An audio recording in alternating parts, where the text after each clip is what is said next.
So can everybody take their seats? Okay. All right. We're going to start with the Pledge of Allegiance. Jackie?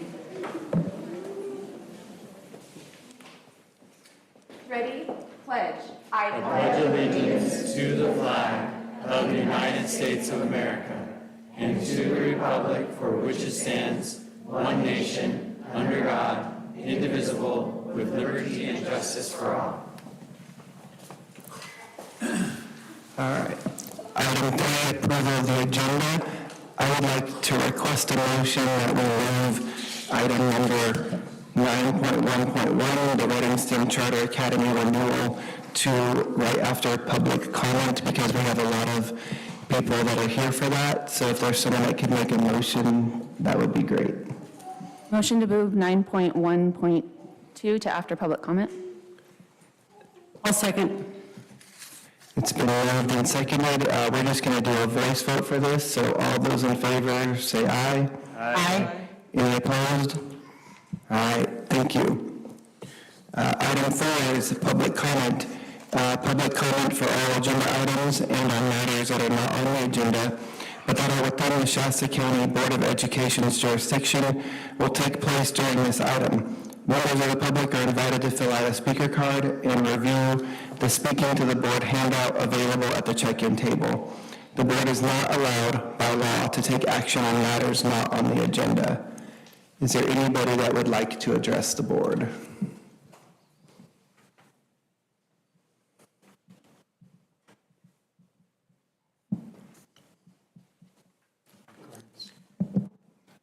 All right, thank you. All right, then we will go to the Reddingston Academy Charter Renewal. Mr. Freeman. Yeah, thank you, Michael. Thank you, Board President Michael Ehrlicke. We are looking. I appreciate our folks from our STEM here tonight. We are here for the board to consider action on the charter renewal. With the change in agenda, I was able to reach out to Nate Fairchild, who was scheduled to address to the board any questions that folks had about the documents included in the board meeting materials. Nate would be prepared to speak to that. So I'm hoping that as I'm speaking, Nate is arriving, because we went from 9.1.2 to now. But I really do appreciate the turnout. I also want to commend my team, our SCOTY staff, for the review of the petition.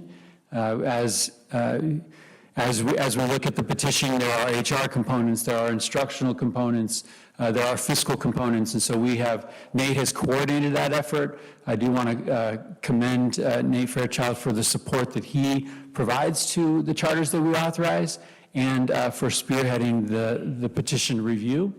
As we have the opportunity to review these petitions, one of the questions that did come up from board trustees in the review of the meeting materials was the question regarding the performance category from California Department of Education for charters. That was recently released after the 24-25 dashboard was released. So I believe January 7th, California Department of Education did come out with performance categories. Our STEM scored in the middle performing track. And so that does allow the board to renew for a term up to 5 years with that. So I guess I can field questions if the board has them while we do wait for Mr. Fairchild, but I will hand it back to the board for any questions or discussion before action is taken on the charter.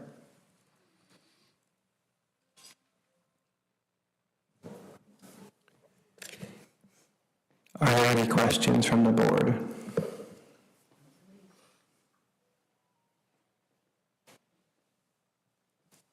I'd like to make a motion that we pass, that we renew the charter for 5 years. Is there a second? I'll second. It's been moved and seconded. We can do a voice vote for this as well. All those in favor say aye. Aye. Any opposed? All right, motion carries 7-0.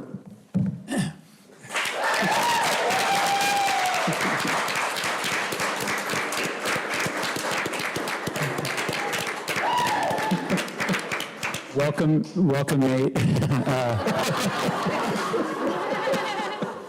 That action has been taken 7-0, so I do want to thank you for the work that you have done spearheading the petition review, and to our STEM staff, to students, to families that are here, thank you so very much for the way that you come together as a school community to meet student needs, and that's what we're about. Thank you. I thought it was one of the better presentations I've ever done.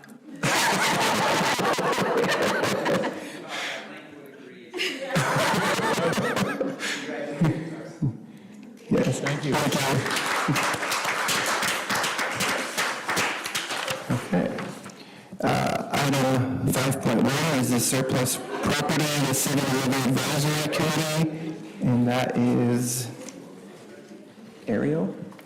Yeah, I want to thank Ali for coming up. She is pinch hitting for Tom, and I'd like to invite her up to speak to 7-Eleven committee. Is not new to us. It is a requirement as we look at the transportation department getting a new building. With that project estimated to wrap up by the end of this fiscal year, that will vacate our current transportation building. In order to move forward with any plans over the vacated building, we would need to form a 7-Eleven committee to look at all of our properties, and that's what brings Ari here tonight. Yes, good evening, board members. Superintendent Freeman, thank you for having me. Oh, this is great. The minutes are here, so it'll keep me honest. So this is just going to be an overview in general of the surplus property process. Some of you might be familiar with it. Some of you, this might be new. Part of that is the 7-Eleven committee process. So the County Board of Education, including and all other LEAs, are subject to kind of two bodies of law when you go to dispose of real property. So anytime the board wants to acquire, lease, hold, or convey real property, they have to follow these certain provisions. And also your board policy 3280 lays out these processes. Okay, so again, you're subject to two bodies of law. You guys are special. First is the Education Code and is the Surplus Land Act. So when we're interfacing sometimes with our county counterparts or our city counterparts, they'll be like, why do you have to go through all these additional procedures? That's because they typically only are subject to the Surplus Land Act, but we get to do both. So the process is generally we are going to identify the properties. What do we have in our bank that might be surplus? We are going to then form a 7-Eleven committee, and we'll get further into that. Then we are going to declare the property surplus, make those required offers. There is a series of public notices that must go out, and then it is competitive bidding process, so kind of like an auction. And if all else goes, then you've completed the process and can you move to dispose of the property in any lawful manner. So I will say generally this timeline can take anywhere from 90 days at a very short timeline to anywhere from 180 days. It's all going to be dependent, one, on the kind of the notice process, the ability to form the 7-Eleven committee, all of these various steps in place. So it's not particularly a quick or expedient process, just putting that forward. Okay. So what is the 7-Eleven Advisory Committee? In Education Code 17388, it requires you anytime before you are going to sell or lease, I think that's really important, property, you have to form an advisory committee which is going to advise the board on the disposition of the property. So the board will appoint the 7-Eleven committee, and it's called a 7-Eleven committee because it has to be comprised between 7 and 11 members, all meeting these specific categories. So the composition is set forth in the Education Code. Things like a representative of the business community, a teacher, an administrator, parents of students. All of these are kind of self-selected. When the applicants apply, they'll say which category they meet.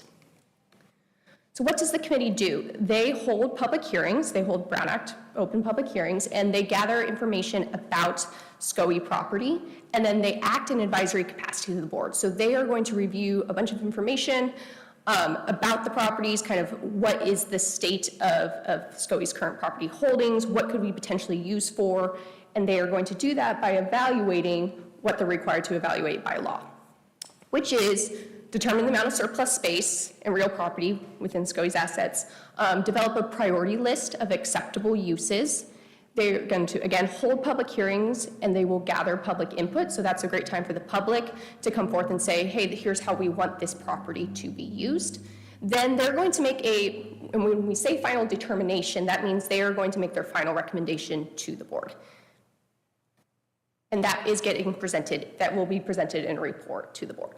So there's going to be kind of 3 properties that this committee is going to evaluate. One is, we're referring to the Shasta house. It is a residential property. It's 3-bedroom, 2-bath. It's based it's on Red Bluff Road, and it's zoned RR rural residential. The other is a lot. It's about 0.75 acres. It is in Bernie. If you pull up the address, it is not the house listed on Google Maps, but it's the lot to the right, and it's also zoned as residential. And then the final, as Superintendent Freeman was discussing, is the transportation yard, and that's about 1.96 acres, and that's in a heavy industrial commercial zone. And then of those options presented that the 7-11 committee will determine, they're going to either recommend that you retain the property, you sell it, you lease it, or exchange it. And again, that's going to come to the board in a final report. Those kind of considerations or options that they are going to present at the end are advisory. So the board can take those into consideration of what it chooses to do as it moves forward. So once they presented the report to the board, then the next step is to declare the property surplus. Now, under the Education Code, there technically was no requirement that you had to do this formal declaration. But under the Surplus Land Act, you have to declare if the property is surplus land or exempt surplus land. Now, there are a series of exemptions under the Surplus Land Act. One of those was formerly, if you complied with the 7-11 committee process, it was automatically considered exempt surplus land. The legislature, as of June 30th, 2026, removed that exemption, but there are other possible exemptions that we'll explore. And the main difference is exempt surplus land, if it is not exempt surplus land, so if it's just surplus land, you have to also provide numerous other notices in addition to what we're already having to provide under the Education Code. So once you declare it exempt or non-exempt surplus land, that is when it triggers the required notices. So again, there's a series of notices. Some of these will apply, some of these will not, depending on the type of property. The first is the Naylor Act. That is really for kind of former school sites or playground, playfield space. Now, the next 2 are what we refer to as Tier 1 and Tier 2 offers. Those are going to be to the city, to the county, to the Parks and Rec Department, to the Housing Authority, if one exists, based on where the property is located. And those will be in a series of notices.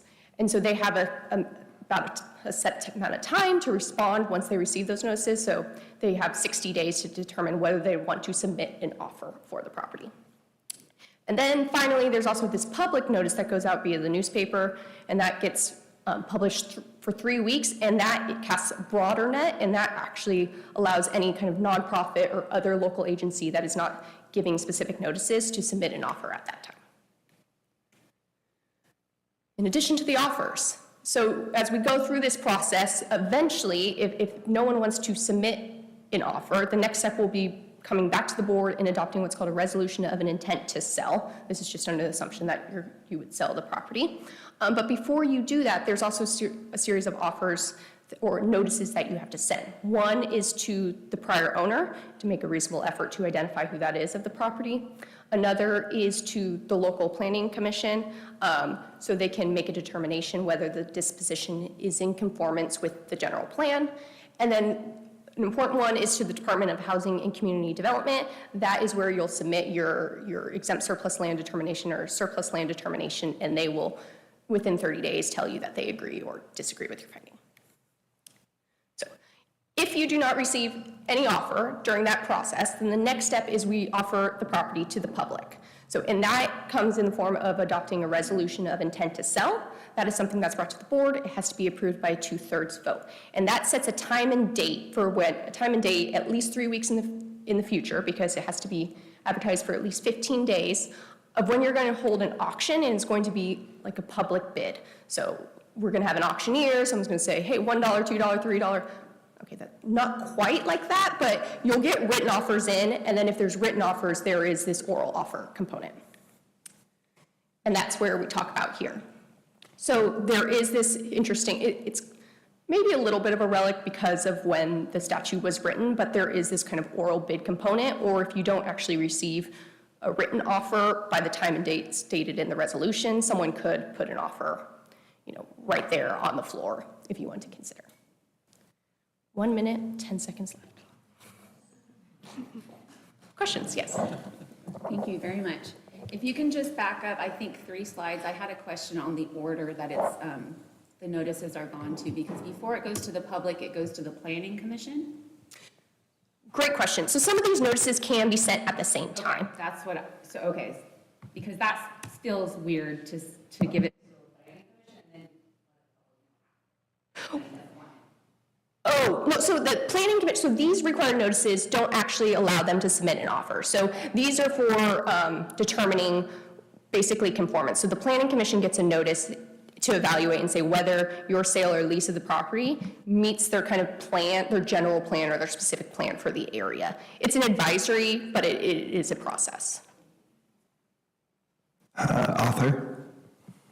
I had a couple questions about exemptions, because we have, one is the old bus barn, the other one is a house that it looks like people are living in, and then the third one is land that's never been used or developed. And what I was reading is that we could gift that without a 7-Eleven committee, maybe to a city or a county or someone else so they can use it as an easement, and it seems to be on the corner of something. So I don't know if we can give that away without forming a 7-Eleven committee to like the town of Bernie that it's in, and they can utilize it for their purposes, for their people. So it's required before any disposition. So a disposition could be considered, the 7-Eleven committee component is required for that. So anytime, so the gift would be an interesting thing we would need to look into. Easements are actually a whole separate legal process that has to be followed. That's definitely something we could look into and see where it falls, but there's not like an express gift exemption under So I think we've tried to do a 7-Eleven committee for that before, and we were unsuccessful. So at this point, it's like, if we can give it away, then we don't have to pay taxes or whatever it is that we have to upkeep it and maintain it. If we could give it to the people of Bernie, they can take it and use it how they want. Definitely something we can look in and explore. Laura?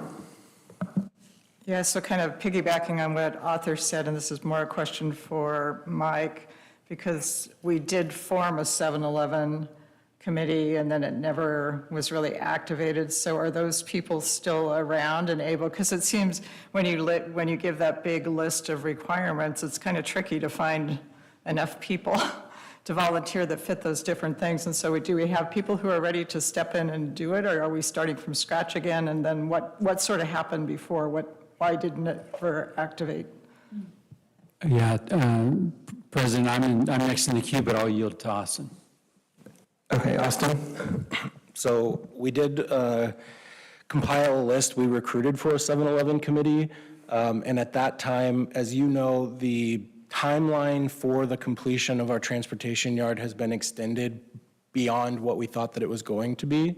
And so at the time, we decided not to convene the 7-Eleven. So we never started the 7-Eleven process. We had only gathered a list of people that were interested in serving on that committee. Now we are to the actual point where we know when the transportation department will be moving to their new location. And so we'd like to start this process now so that when they vacate this summer, we will have done the work to be able to designate it as surplus land, and a decision can be made on how we're moving forward with that. And then Trustee Gorman, kind of a good question. And I kind of expected people might ask this question because I was quite surprised to find out that we owned a 3-bedroom house in Old Shasta. And so that was gifted to SCOE in 1994.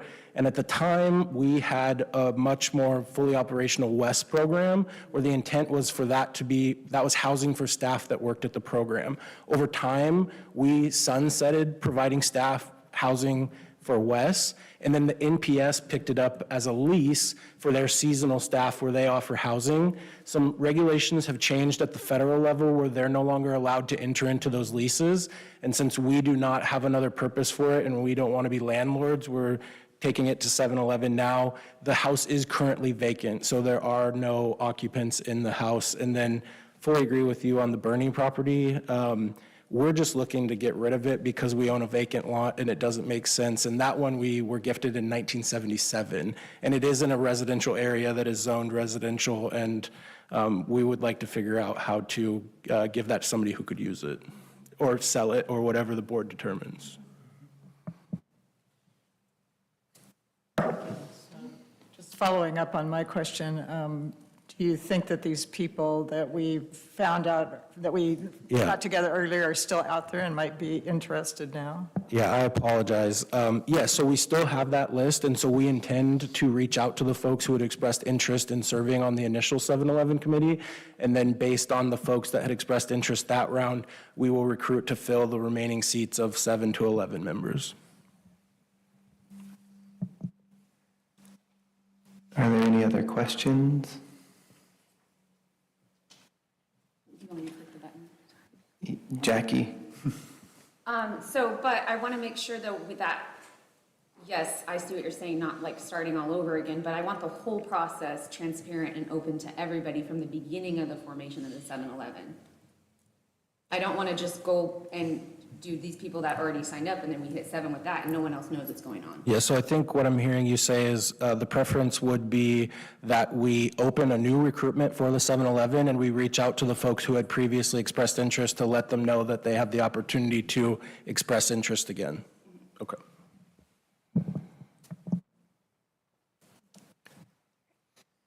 Any other questions? Thank you. All right, thank you. Thank you very much. All right. Item 5.2 is a presentation from Bailey. Mr. Freeman? Yeah, I want to welcome Bobby Patel. Bobby looks familiar. Last year, he was here to answer questions that the board had regarding our audit report. The audit report is included in the board packet, and we have invited Bobby. Thank you so very much for your time and your travel to be here tonight, and we've asked him to go over our audit that was included in the packet. No problem. Thank you for having me. I promise this is not as entertaining as the last one. And really quick, Bobby, just the time here is a guide, but we do want to be respectful of your travel and those things that you have to share, so. Okay.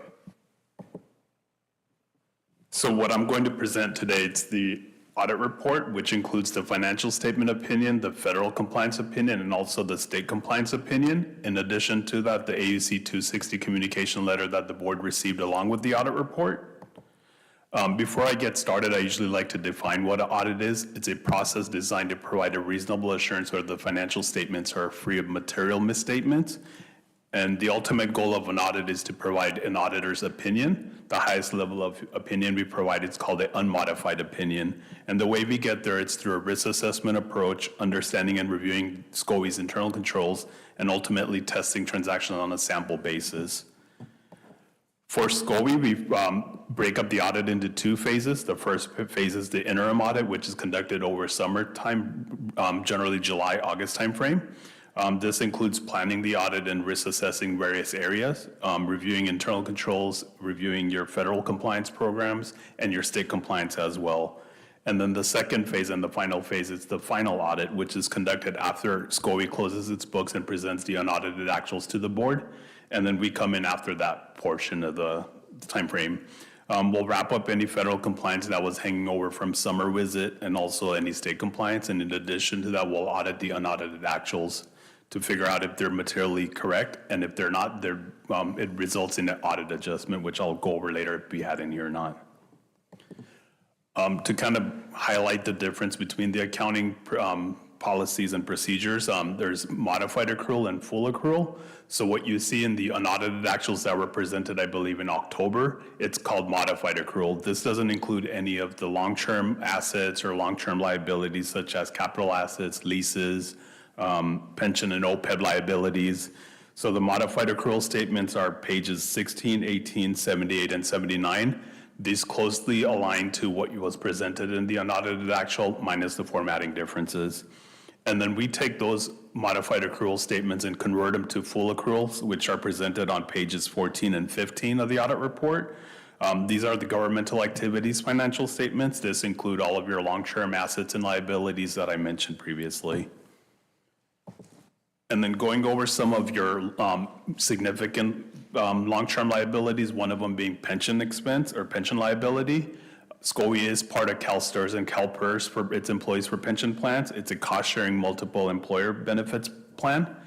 The act contribution requirements for 25 fiscal year was 19.1% for CalSTARS, meaning every dollar that payroll goes out for, 19 cents is put into CalSTARS. And then for CalPERS, it was 27.05%. So as you can see, these have drastically been increasing over the years, and I have another slide that kind of paints the picture of where it's at. These two plans are audited by independent auditor that's elected by STARS and PERS. The liability to each LEA is allocated based on a proportionate share of the contributions you made in the previous fiscal year. So this is a 10-year look back of your CalSTARS liability.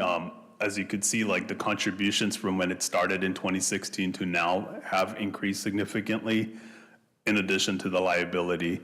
Again, this is all calculated by an actuarial. Only thing we do is allocate it based on a proportionate share. So we do rely on STARS and PERS actuarials to calculate the overall liability. And then this paints the same picture for CalPERS. And then these are the county's contributions to CalSTARS over the last 10 years. As you can see, it started off about 500,000 or so, and then in 2025, it was 1.6 million. So each year goes by, in addition to that, the contribution levels have increased. And then CalPERS, it paints about a similar picture as well. The other significant liability that's on SCOE's financial is the other post-employment benefit plans, the OPEB plan. It's a single employer OPEB plan. Liability, again, is estimated by an actuary that's selected by SCOE. We utilize that actuary valuation to book the liability and associated numbers. SCOE does have a trust for OPEB, which offsets that liability pretty much in full. And in addition to that, it actually ended up in an OPEB asset, which is not typical for a lot of our LEAs. It's very unique to, I would say, maybe 5 or 6 of my clients out of 40, which is a good thing that SCOE is planning for the future to offset that liability. And this is a 10-year look back on the OPEB liability. As you can see, when it the next page is, okay, so this is the first 5 years, and the next page is the later 5. It started off with $832,000 as an actual liability, and then over the years, SCOE started planning and putting aside monies in a trust to offset that liability, so now it's pretty much fully covered. The next page I want to draw your attention to, it's called the Summary of Auditors Results page. It's page 92. This is one page in the audit report where it summarizes the 3 opinions we provide over the financial statements, federal awards, and state compliance awards. On the financial statements, SCOE earned an unmodified opinion. As I mentioned, that's the highest level of assurance an entity can earn. There were no material weaknesses or significant deficiencies noted. We had no audit adjustments, so what they presented to you in October, it's what we're opining on and saying we concur with it. It's materially accurate. On the federal awards, we tested one major federal program. There were no material weaknesses or significant deficiencies noted. On the state awards, SCOE also earned an unmodified opinion with no material weaknesses or significant deficiencies noted. And then sort of to summarize the findings we've historically had since 21 to present, there was only one fiscal year, 2023, where we had a non-compliance findings for federal compliance for a child and adult care program in ESSER 3. As you can see, SCOE resolved those findings in 2024 and going forward, so it's no longer an issue. The next page I want to draw your attention to, it's called the Schedule of Financial Trends page. It highlights your Fund 1. What this page tells us is SCOE's had a surplus for the last 3 fiscal years and is projecting a deficit in 25-26 Again, this deficit, it's not really an abnormal trend. We're pretty much seeing it across all our LEAs in California. As all the LEAs spend down all the one-time COVID dollars, now they're trying to figure out how to move forward with it. So I'm anticipating the deficit is probably going to be there this year and perhaps next year. Long-term debts obligations have increased. Again, that's mainly your pension and OPEB liabilities. And then the next portion I want to cover, it's the communication with the governance letter. This was provided with the audit report as well. The intent of that letter is to communicate directly with governance of any audit adjustments, findings, appropriate accounting policies were followed, significant estimates, significant risk that we noted during the audit, corrected or uncorrected misstatements. Couple things on this letter that's not in the audit report. It's if we had any disagreement with the management or if there was any differences we noted, and I'm happy to report we had none. The management team and all of the employees have been wonderful to work with. And then the last portion, this letter outlines its any significant risk. The ones that we identified were management override controls, revenue recognition. These two are bases of all our audits, so it's not specific to SCOE. We have to address them in our audit, and if we noted any actual issues with those risks, we would have reported those as financial statement findings. And then also pension liability and OPEB liability as their significant estimates. That being said, I'm open to any questions you might have for the audit report. Jackie? Thank you. I had a question. So if you have an entity that you're auditing that has 3,000 programs, federal programs, and what is the standard of percentage of programs that you would test? So like you said, you test one federal program under SCOE, but how many federal programs do we have? I'm just wondering, how did you choose just to do one? Yeah, that's a great question. So it's actually not even by auditor's judgment, it's outlined by the Fed. If you're a low-risk entity like SCOE is, we're required to test 20% of all federal expenditures. And if you're a high-risk entity, we're required to test 40% of all expenditures. That being said, it does get broken out into type A programs, type B programs. So there's a calculation that's prescribed in the standards, how to calculate what a type A program is for each entity, because that dollar amount does change based on the total federal expenditures. So first we'll evaluate, calculate which programs are type A and type B. And then once we figure that out, the type A programs, we have to audit each type A every third year at minimum, unless there were findings or any issues noted or any other reason why we need to audit it again, each year. So there's a whole criteria outlined in the regulations for it.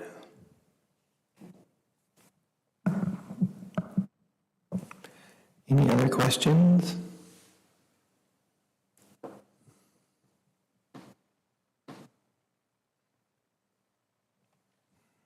All right, thank you.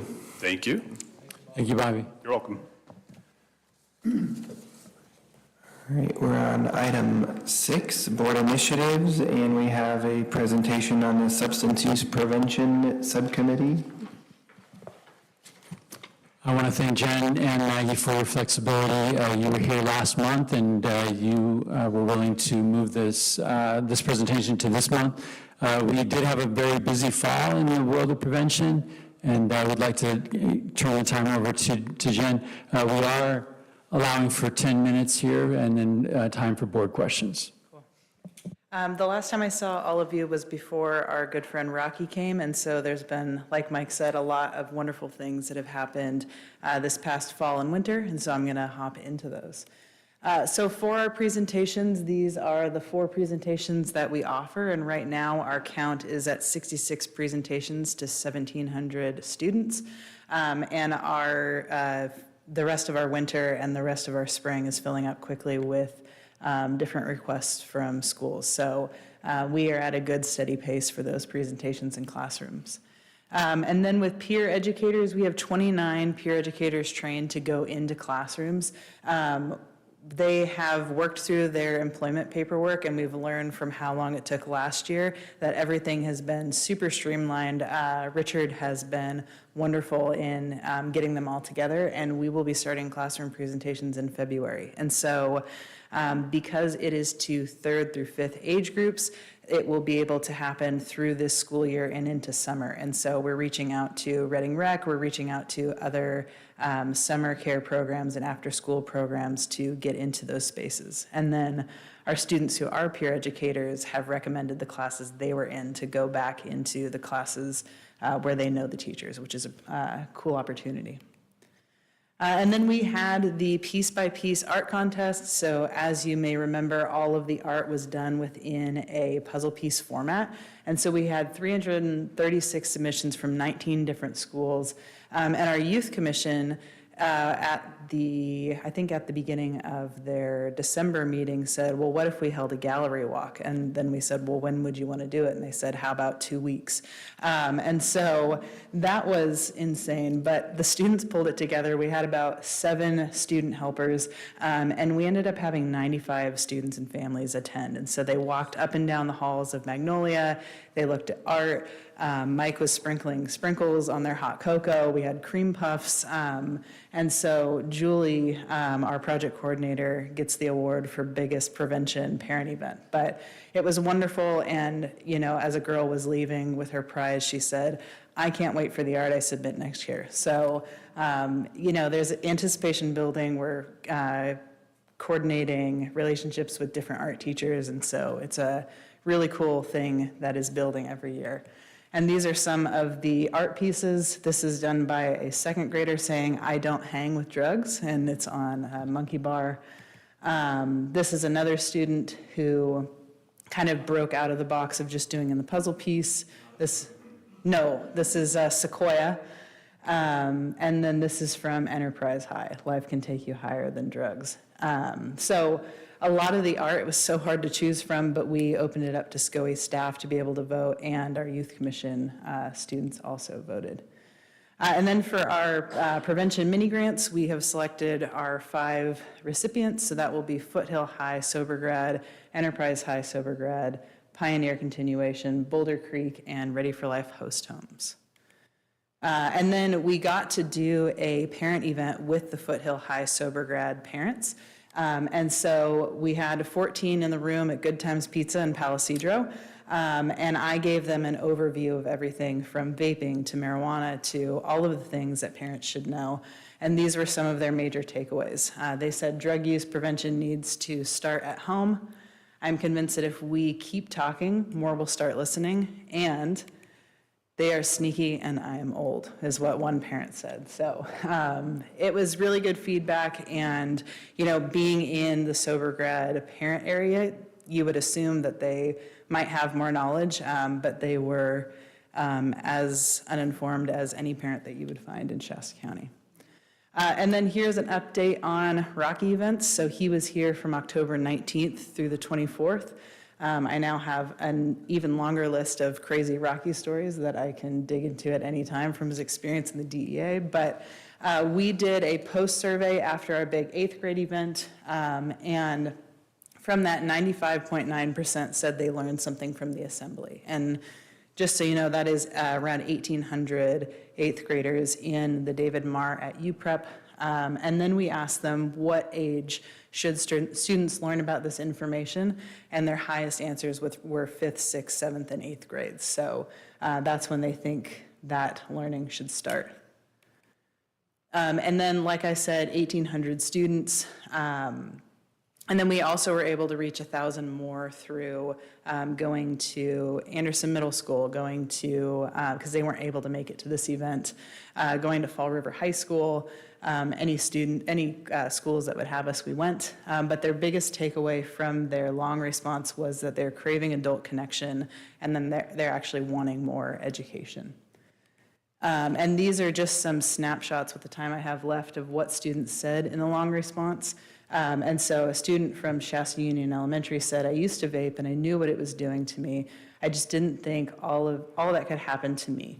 I want to thank Rocky for knocking that sense into my head.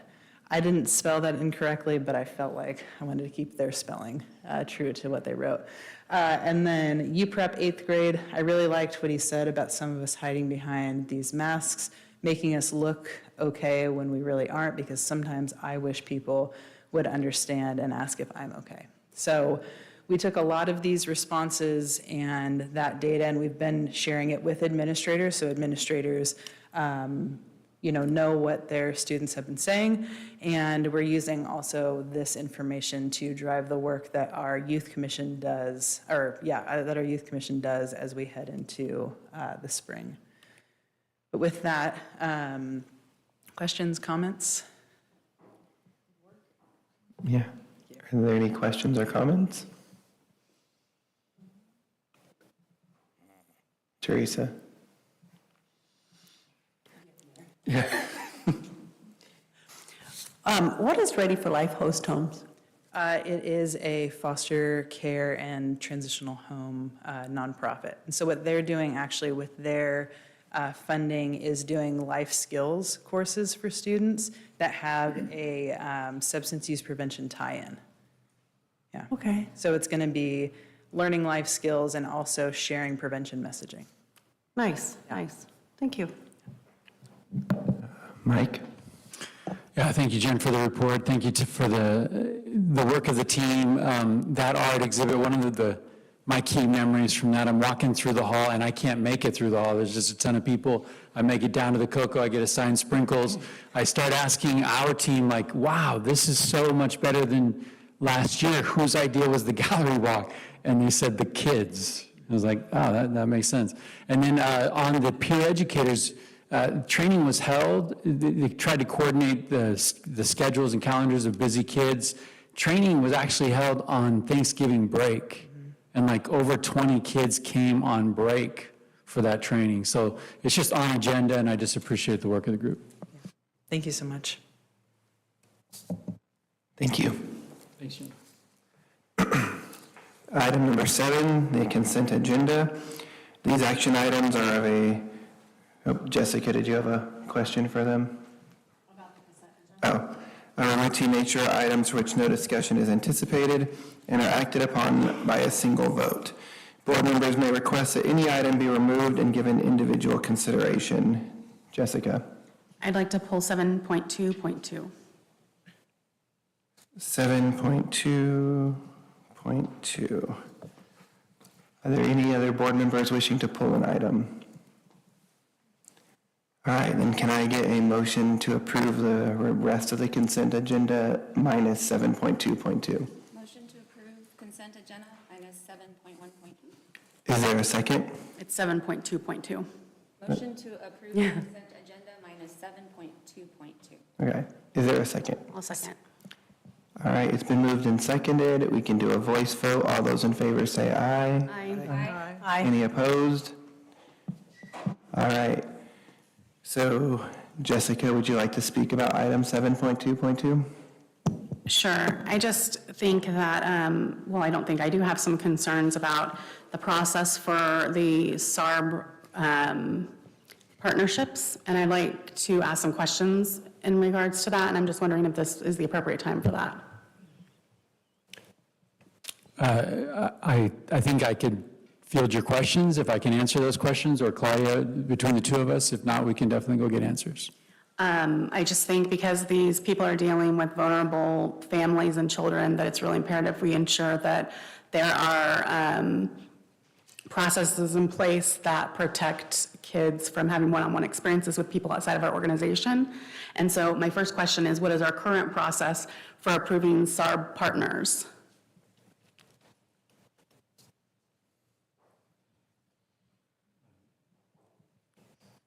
I think that we would probably need to, take that question back to our team to identify specifically what the process is working with partners in the vetting of that. Okay. So my list of questions is long regarding all of that. So what is our process for approving SARB partners? Who is responsible for that? Is it a serious process that is looked at with, these are the things that we require from our partners, this is the way they vet anyone that comes into contact with our kids, and all those questions that might entail for that? So I believe that it would probably be great to be able to connect you with Claudia and myself in that SARB chair, to be able to look at what are our existing agreements, And then we can definitely bring it back to the board to share out some of those things that came out of that conversation. But for the sake of this meeting, that discussion probably can be held in an offline setting, and then we can bring it back to the board. It could, but I think that because it's listed on our consent agenda as something that's kind of a natural thing that we should just approve, if we don't understand what that process is, how are we supposed to approve these people that we're saying are authorized to work with our children? Yeah, and I think that you bring up great questions, and I think that pulling it from a consent and having a deeper conversation about what those processes are, and then bringing it back as an action item, maybe not on a consent, so that the board can be informed with what we learn. I appreciate that. Thank you. Jackie? Claudia, I don't know if you had some.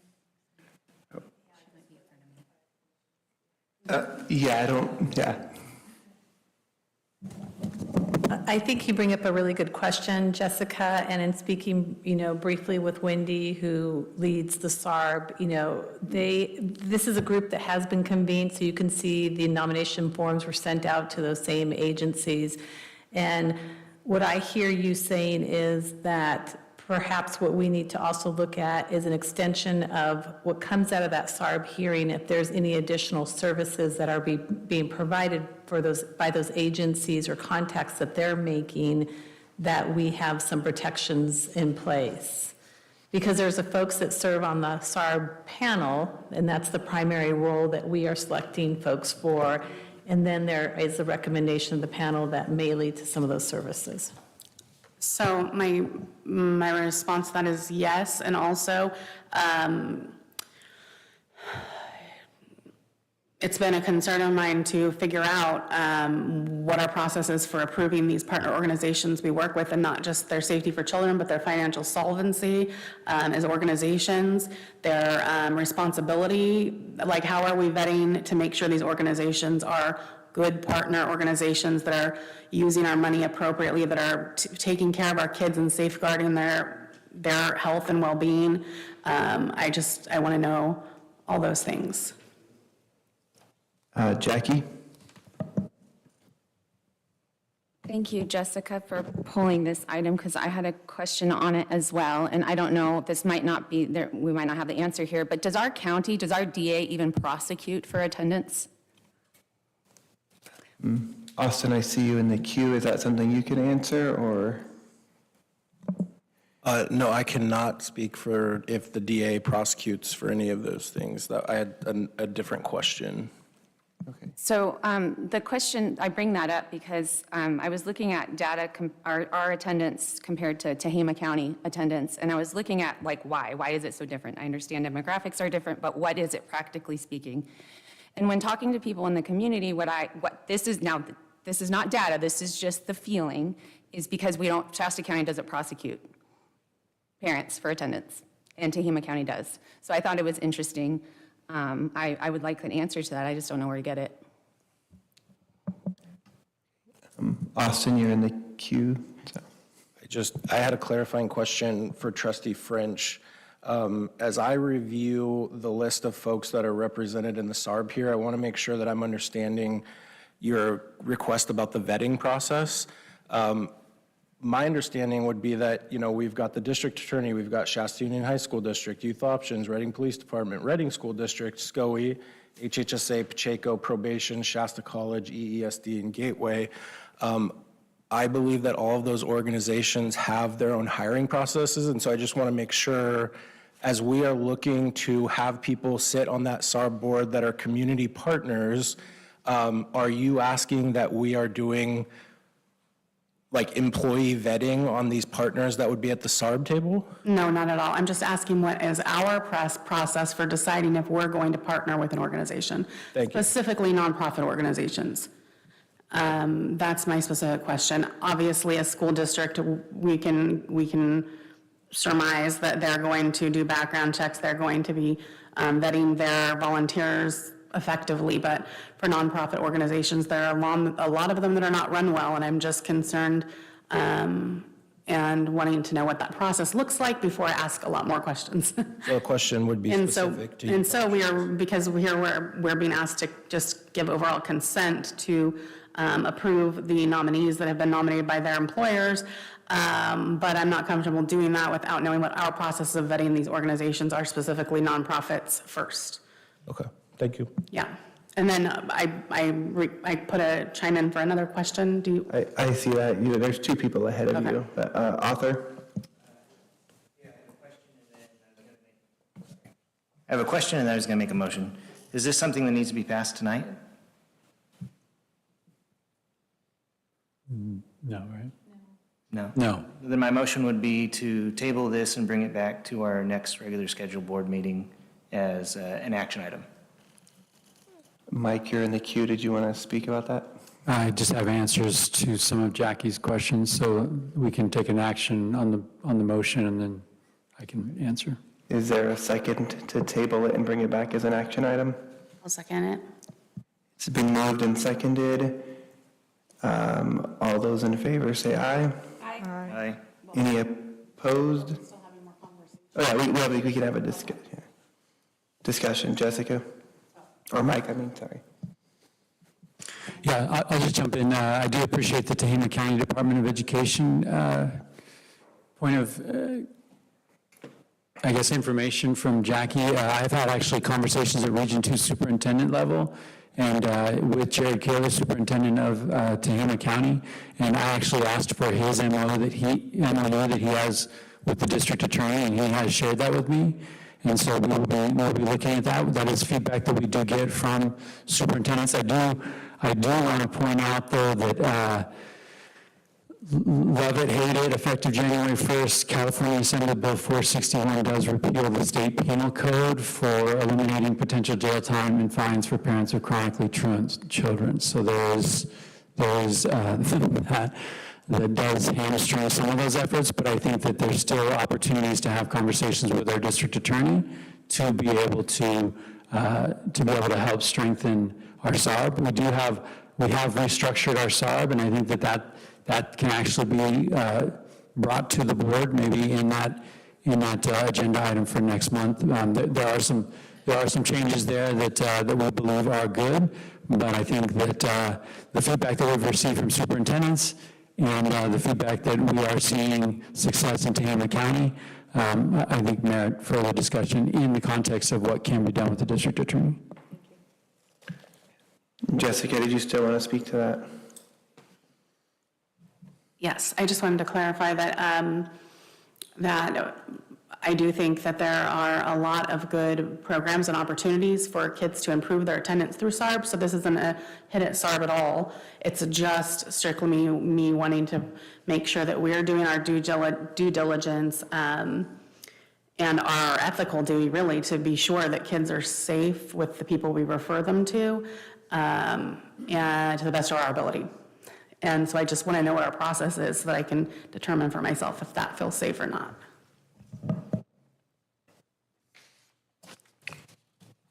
All right, any other questions or comments? All right, then we are on item 8, information items. Are there any questions about any of the items under information?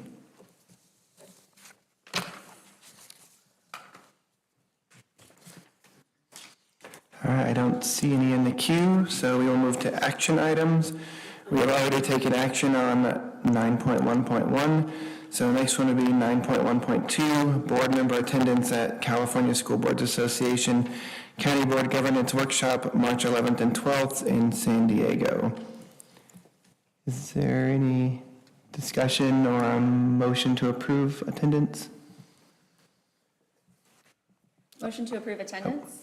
Author? Oh, I was just going to motion to approve attendance to whoever would like to go. Okay. Second. All right, it's been moved and seconded. Is there any discussion? Well, it'd be helpful to know if people want to go. Yeah, so is there anybody that would like to go?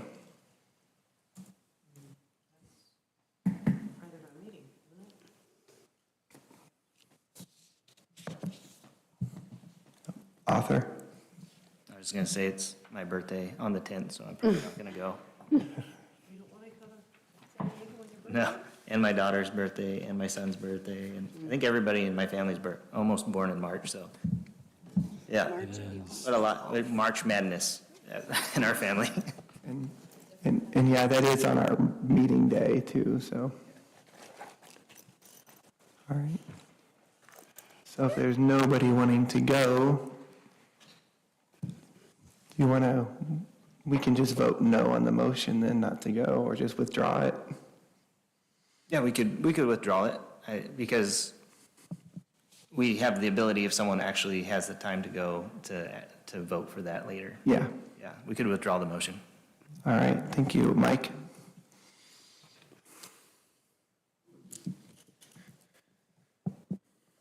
I'm good. All right, then we are on action item 9.3, Staffing Shortage Initiative Ad Hoc Committee. Mr. Freeman? I do appreciate the conversation that we had last month, in particular around the first interim budget and the concerns that were raised in that process. And I would love to make sure that we have board and staff collaboration in the development of our staffing shortage initiative. I don't want to necessarily develop an initiative that hasn't been vetted and involved board members in the creation of it. I think that in the discussions that we've had in the past about past initiatives, sometimes that board support and board role is not necessarily clear when staff have not involved the board in the development of the initiative. So I know that in the past I shared a timeline. We did have a couple of trustees when asked who was interested. I would like to formalize that process a little bit because this would be a working group. It would be ad hoc, limited in scope, limited in time. But I would love to, and working with Michael and Jackie in the development of the agenda, the thought was bring it as an agenda item, establish the ad hoc committee, and then working board trustees that are on that committee with staff to develop an incredible initiative to address staffing shortage, to involve everybody so that we're not creating more lack of clarity moving forward. I mean, this is a committee that I would really like to be a part of if we're going to make a motion to form it, which we would need to do. I don't know if there's anyone else that would like to be on that committee either. Jessica? Anybody else that would like to be on the committee? Author? So Jessica, Author, and me.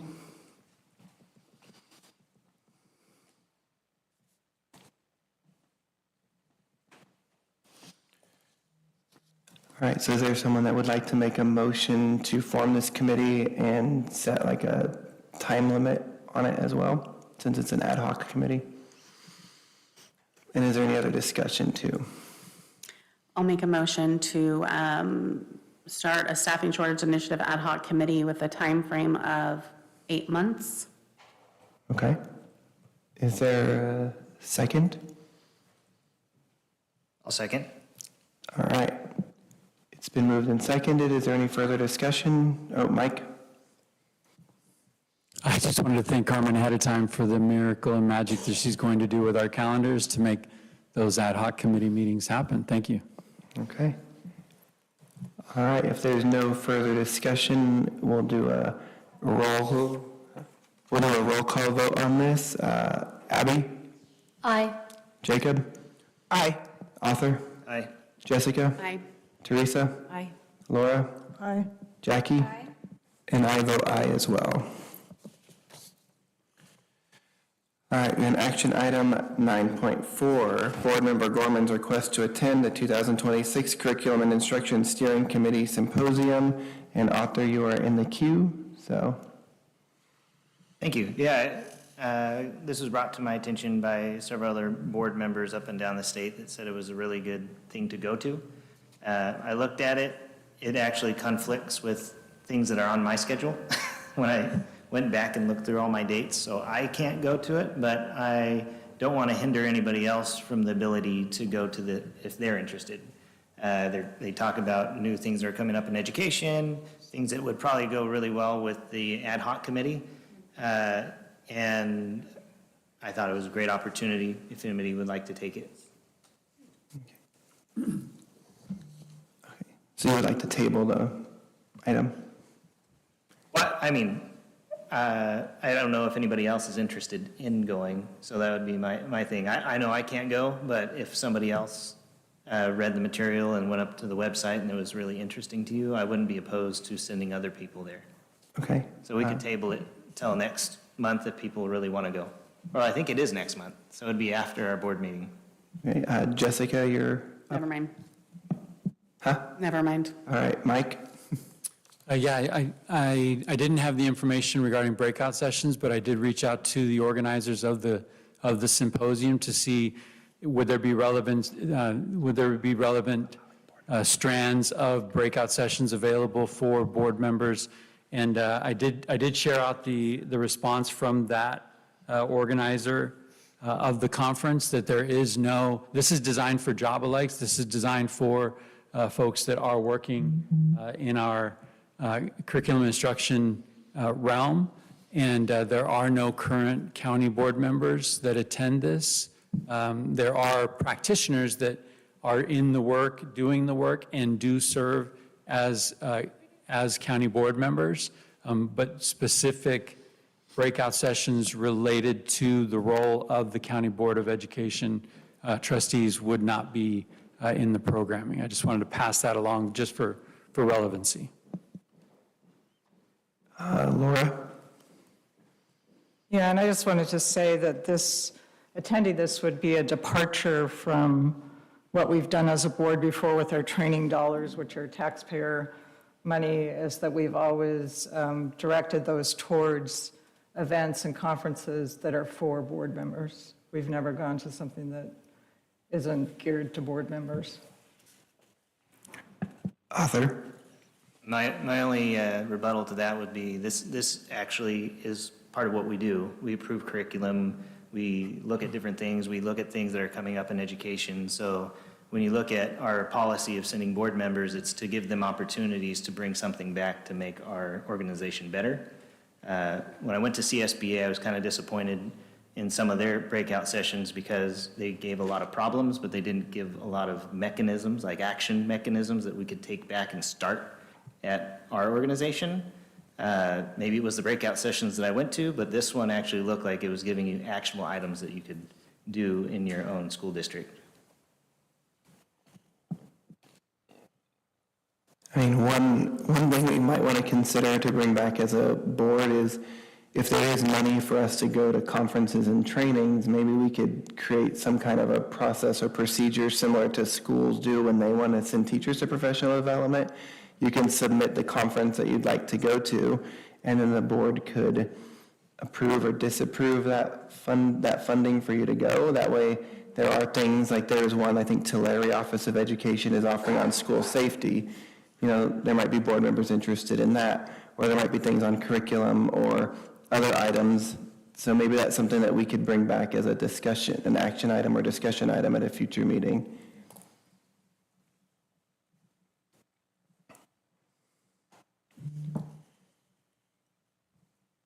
So do we want to vote to table this then, or move to table it? I'll move to table it. Is there a second? I'll second. All right, it's been moved and seconded. If there's no further discussion, I think we can do a voice vote on this. All those in favor, say aye. Aye. Any opposed? All right. Action item number 9.5, establish ad hoc committee to design official seal.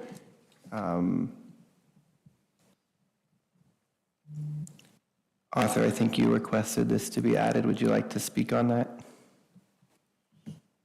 Yes, thank you. Okay. Yeah, so as I was going through education code and all the fun things that we do, that it enables us to make an official seal. We have a lot of labels, a lot of marketing, but we don't actually have an official seal of the Board of Education, such as you see like Reading, Anderson, Shasta Lake City, Shasta County has their own seal. And so this enables us to create our own seal in an ad hoc committee with community partners so that we can put it on like letterhead, post it up on our walls, and just give us a more professional look with community buy-in. I think it would be pretty cool to have an official seal of the Shasta County Office of Education.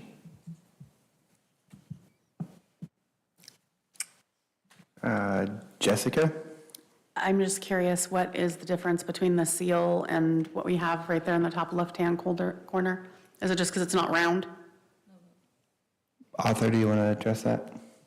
It's a logo, but official seal comes with authorization and different things. So like, you would put a seal on letterhead that you're sending, like a certified letter. Like an embossed seal? Yeah. Laura?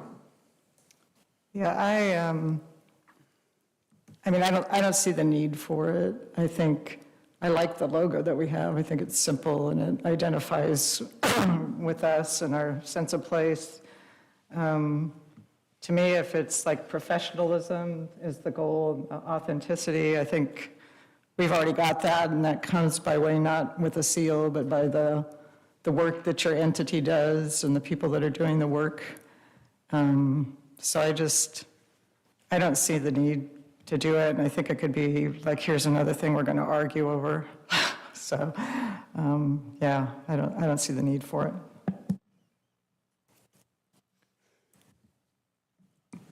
Any other comments or discussion? Author? Well, I don't have any more discussion, but I'd like to make a motion that we form this committee to make an official seal of Shasta County Office of Education. All right, it's been moved and seconded. Is there anyone that wants to volunteer to be on the committee? Author, Jackie.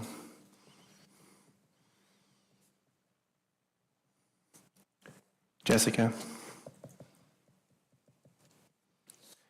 All right, if there's no further comment, we can vote on this item. We can do a roll call vote for this as well. Jacob? I'm just curious, when you were thinking about making a seal, were you thinking about like officially saying that that's our seal, that logo, or completely making one that like looks like a stamp? Like, what was your idea? If it's different from that, what's an idea that we would do for a seal like that? It would replace, so Okay. you would have, it could look similar to that. Uh-huh. But like, it'd be something that the community can get together and be like, oh, the Shasta Yeah. County Office of Education, do you want Mount Shasta in the background? There's Okay. Mount Shasta in the background. Do you want the sundial? Do you want American flag? Okay. You know, that kind of stuff. So it would be representative of the community that you live in. Okay. And Jacob, you're welcome to join the committee if you'd like to do that. Yeah, I would love to design a seal for the county, yeah. I think we're at author. Did you vote already? Aye. Jessica? Are we still conversing? I don't think you voted. Oh, we were in the queue, but yeah, okay. Are we still talking? Well, we were voting, but we can stop and do discussions. Go ahead. Okay, so my question is, we are not personally actually designing this seal, right? We're gonna hire someone to design? I think you are You mean you want us to design on- official seal, so it'd be your committee to design the seal. That's what the committee would do. So professionally speaking, you want us that are not, you think that we should, us who are not professional logo designers, design a seal? Well, that's where you get community buy-in. So we could ask different people in the community to submit artwork. So you don't have to pay for it to be done. You could ask, there's a lot of artists here in Shasta County that would. like Right, to so do something. we won't actually be presenting the final thing. Unless you're an artist that you would No, like I'm to not. design it. That's So- why I'm asking. I can be creative and have ideas, but I think that we should leave that to a professional person to actually submit the final Right, draft. yeah. Okay, just making sure. Well, and that can be part of the committee discussion too. Just being clear here.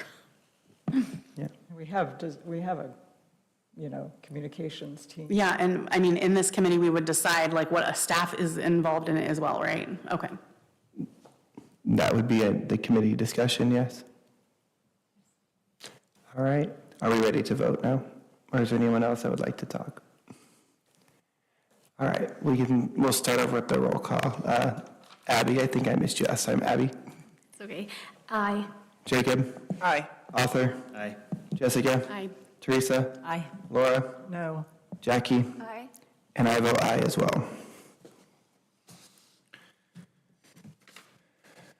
All right, item number 10, student board member report. Abby? All right, hello everyone. It's good to see you guys again. I hope you all had a wonderful holiday break. I'm very sad to have missed the last meeting. I was at a performance for school, Victorian Dinner. I don't know if you guys know about it. It's basically like a comedy musical dinner situation. It's very fun. But I'm glad to be back and to see you guys again. So to start, I would like to share something that I am especially proud of. So through my crochet club at my school, our members handmade around 20 beanies, and we donated all of them to a local homeless shelter called Pathways to Housing. So this was around the time when, the floods were here. So our first time when we went, their facilities were actually shut down because of the floods, which was kind of sad. But I brought the beanies back like a couple days later, and they were open up again, and they were very welcoming. They were grateful for our beanies. And I am also extremely grateful for the opportunity to spread warmth and holiday cheer within our community, and also I'm very proud of the dedication and generosity shown by my fellow club members. And then additionally, on Monday, I was invited to attend a youth commission meeting. We were just talking about this. So during this meeting, I connected with many passionate and engaging students who shared a lot of very thoughtful and insightful points regarding student well-being and substance use, such as the pressure students sometimes feel from peers when it comes to drugs and vaping, and how difficult it can be to know what to do when a friend may also be struggling. So we had a lot of discussion on that. We also talked about how adults can sometimes better understand what students are being exposed to. Also, someone brought up that there has been low retention in the program. So, and maybe offering some kind of incentive might help keep students involved. So there's actually 15 members of the youth commission, but only around 7 people show up to every meeting. So that's something. And then the youth commission also shared what they're doing to address these concerns. They're reaching out to middle schools to start conversations about substance use earlier, focusing on prevention education. They're also working on the idea of an anti-vaping commercial that will be shown in local movie theaters, which I think is a very creative way to reach students where they already are. Also, they're developing merch that includes substance abuse hotlines and helpful websites, making resources more accessible to students who may need support. Overall, attending the meeting really showed me how invested students are in these issues and in supporting one another. I look forward to sharing more updates moving forward. I'm considering joining. I don't know if that's allowed. I talked to Julie about it, but it was definitely a very enlightening experience. Yeah, thank you. Thank you, Abby. Any questions for Abby? Laura? I was curious about your college quest, how that's going. I'm done applying, so no more college essays for me, thank goodness. But I don't know yet. I need to wait till March, April to hear back from the colleges if I got in or not. Bless you. Where did you apply? A lot of places, yeah. Oh, do you want me to well, UCs, most of them, some liberal arts schools, which, Pomona, I don't know if you guys know, but it's, yeah. And then some Ivies, but we'll see. Yeah. All right. Thank you. Jacob? All right, and good evening, Happy New Year. This last month, it's been busy, and I've had the opportunity to be involved with many things. First, I attended a virtual meeting with the Association of California County School Boards, ACCBE. Attendees were student board members on county school boards all across California, and training was conducted by ACCBE officials about best practices, and we had the opportunity as students to convene on our own experiences within our term. My biggest takeaway was a student who has served 3 terms on the Los Angeles County School Board, and she shared many things, and it was so cool to hear about education down south in such a large area.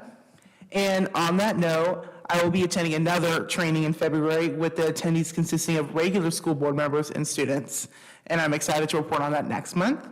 Also, I was invited to Youth Commission's Student Art Walk reception piece by piece, and I had an amazing time browsing student artwork that warned about drug abuse. Now, down at West Valley, winter sports are nearing the end of their season. Our leadership class is preparing for our winter homecoming, and this week's theme will be Avatar, like the movie. And we are preparing for our annual 8th grade invasion with the 3 feeder schools.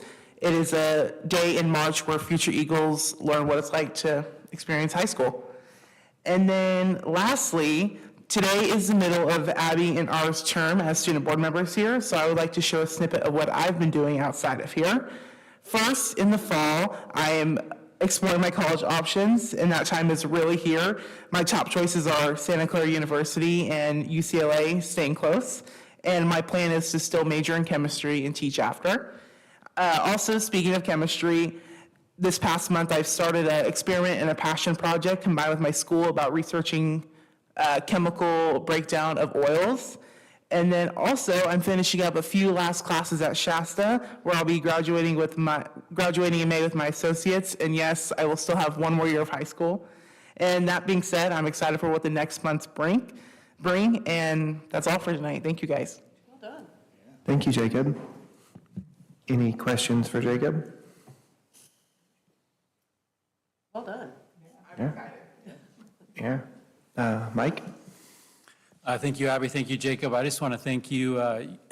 We were able to have a meeting kind of at the halfway point and just have the conversation looking at the spring and what is it that we wanted to accomplish while we have Abby and Jacob with us. And I appreciate your passion. I appreciate your enthusiasm for having an impact, right? And where we landed with that is both of our student board members would like to be actively involved in the recruiting of student trustees. So when we get to the place where we're looking at the application and working with our districts and getting that word out, we are going to be connecting Abby and Jacob with our communications team, and they've agreed to make some PSA videos to flood the world on social media through our channels and help in the recruiting for future student board members. And then we'd also like to bring student voice panel back. So March 5th, and I'll get this information out. This is breaking news, but March 5th in our ECS Hilltop building from 3:30 to 5, Jacob and Abby are going to be hosting a Hot Topics student voice panel, and they are bravely and boldly extending an invitation to a couple of middle school slots as well. So the panel will have, for the first time ever, we'll have middle school representation. We will be throwing this out to school administrators, school counselors, adults, board members, having the opportunity to watch Abby and Jacob facilitate that student voice. I love the student voice panels that we did a couple of years ago. I shared that with Abby and Jacob, and they at least acted excited about it. I know that you're busy and you have a lot going on, but I really do appreciate your willingness to step into this space. So March 5th, flyers will be coming. I commend you for wanting to do those things to help amplify student voice in Shasta County. It'll be 3:30 to 5. So how this will work, panel members and Abby and Jacob will be involved in the recruiting of those panel members. Panel members will show up at 3 o'clock. Abby and Jacob will kind of walk them through what the panel experience will look like. Obviously, panel members will have the questions ahead of time. Jacob and Abby will be developing those questions. And then 3:30 it will start. It will go 3:30 to 4:30, 3:30 to 4:30. We will excuse our student board, our student panel members, and the adults present will have a debrief based on things that they heard. So 3:30 to 5. All right, item number 11, superintendent's report. All right, I'm excited about this. So in the past, I have had the opportunity to use this to highlight all of the things across my 4 priority areas, right? A culture, organization-wide culture of excellence, safe and supportive learning environments for all, successful student programmings, and community partnership. Jessica, I really appreciate the questions that you raised in the SAR because that criteria will be effective for us across our partnership selections in the community. So now we're going to do things a little differently. We're going to, in the spirit of streamlining my remarks, I'm going to highlight celebrations. Instead of going deep into each priority area, I'm just going to share with you celebrations that go on one slide, hopefully a couple slides, and then challenges. So with that, this is all of the good things. I do want to shout out our 3 Administrator of the Year candidates, Sherry DePauli, Carrie Webb, and Wendy Hall. And those are all of the holiday festivities and things that we've been able to do. On the highlights front, in the area of partnerships, our last reading orientation was standing room only over here in the Lassen Hall. And we are over 100 volunteers now enrolled in the Reading Pals program. So that is definitely on agenda and very cool. I also want to shout out to our team working with Enterprise Elementary School. January 5th was EdCon at Parsons High School. 500 plus educators descended on Parsons. 25 schools participated, over 35 presenters. Our team spent hours working with our enterprise facilities and some of their curriculum instruction folks, and it was a remarkable day. We are getting evaluation reports back, and those are 5-star evaluations from participants. So a huge undertaking, and the feedback is let's do it bigger and better next year. I don't know, we're bigger and better. We're running out of room for 500 educators, so the thought is maybe K3 on one side of the river or K6 on one side of the river, and then secondary on the other side of the river, joining forces with Reading School District and Enterprise. I do want to do a shout out to our custodian, Tracy Snow. I don't know if you saw this story, but Tracy has spent 34 years with our organization, and we threw him a little retirement party. That is our most trending story. A lot of the comments were thank you for appreciating and honoring support staff. Over 12,000 people have viewed that story on our social media channel. So shout out to Tracy, remarkable guy. And then on the outstanding and excellent, we are seeing some amazing things happening with Ignite Reading in our Excel Academy, right? Excel Academy, those students do present behavior challenges. These students are engaged. Ignite Reading, if you'll remember, is intensive 15-minute online training with highly trained facilitators. And just since November, we're already seeing progress in the first data report from them. So I want to highlight the work that our student programs are doing in that Ignite Reading.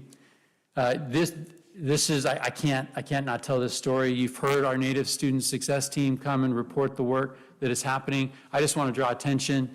Chronic absenteeism before was 49%. After this, in working with those connectors, we are down to 28%.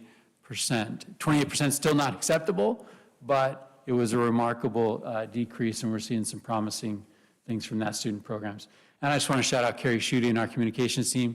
These numbers are pretty impressive as we look at the traction we are gaining, telling our stories, and also telling, I don't know if you follow us, but every Friday we throw 5 stories that aren't necessarily our programs, that just highlight Shasta County schools and the work that is happening. So very cool things there. Mr. Preller, I didn't know I was going to do this, but Mr. Preller graduated from FCMAT CBO program in December, so I just want to thank him for the work. That's a weekend thing, right? As I tell this story, I've been saying, you know the value of things by what you sacrifice, and he's sacrificing time with his family to build his skills, and I just want to make sure that we all, you know that we all appreciate that. What is So that? congratulations. What's that? What is it? So FCMAT is Fiscal Crisis Assistance Team, and it is a 6-month? Go ahead, Austin. Yeah, so FICMA is the group that comes in and works with districts that are in fiscal crisis to work on a plan towards solvency. It was established by the legislature, and one of the things that FICMAT identified was a need for better training of school business officials. Teachers have credentialing programs. On the school business side, they wanted to create some sort of a certificate or a knowledge base that CBOs could complete to demonstrate. And so it's a year-long process. It started for me last January. It was 1 week in a month for 12 months, Fridays from 5 to 10 p.m. and Saturdays from 8 to 3. And so it was a heavy commitment. I appreciate the support of the organization of being willing to send me to that. And it was hugely beneficial for me in this new role. Yeah, good job.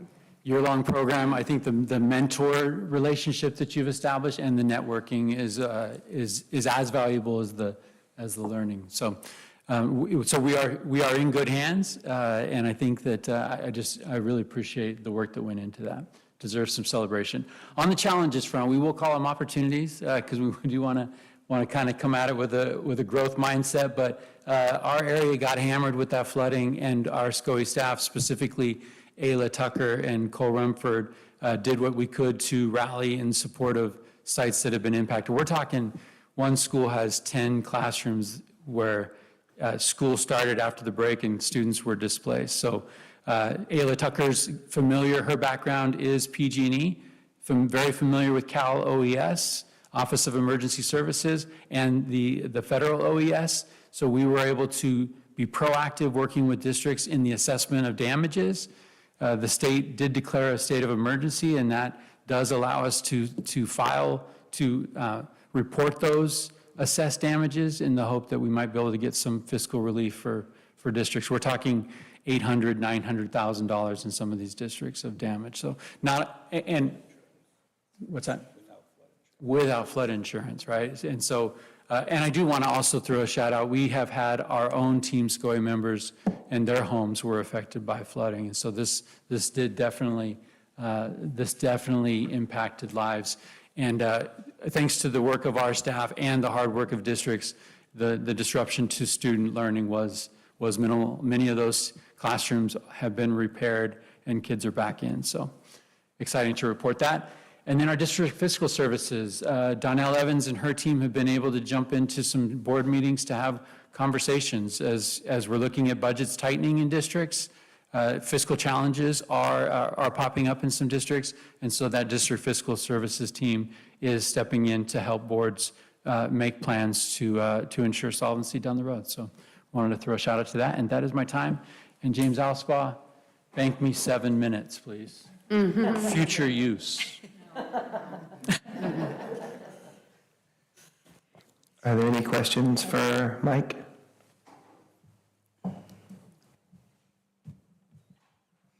I hope that new format works. Yeah. All right. Well, then we are on item 12, discussion. We have 12.1.1, the redevelopment agency funding. Austin, I believe you're going to speak about that? Can I kick it off real quick? Oh, sure. In our last meeting, in the conversation around RDA funding, redevelopment agency funding, this was where some of the dollars designated for West came from. In that discussion, we did talk about allocation, the unallocated amount that is in that funding and possible uses of it. I wanted to back up a little bit, and I've asked Austin to give the board an oversight of what this funding is, how it's generated, and then what allowables are there. So this is obviously a discussion, not an action. I wanted to slow that down a little bit because I think I got a little hasty in the excitement around the support for Wes. There are $600,000+ unallocated, but I'd like to have Austin present out so we can kind of increase our understanding of what this funding is there for.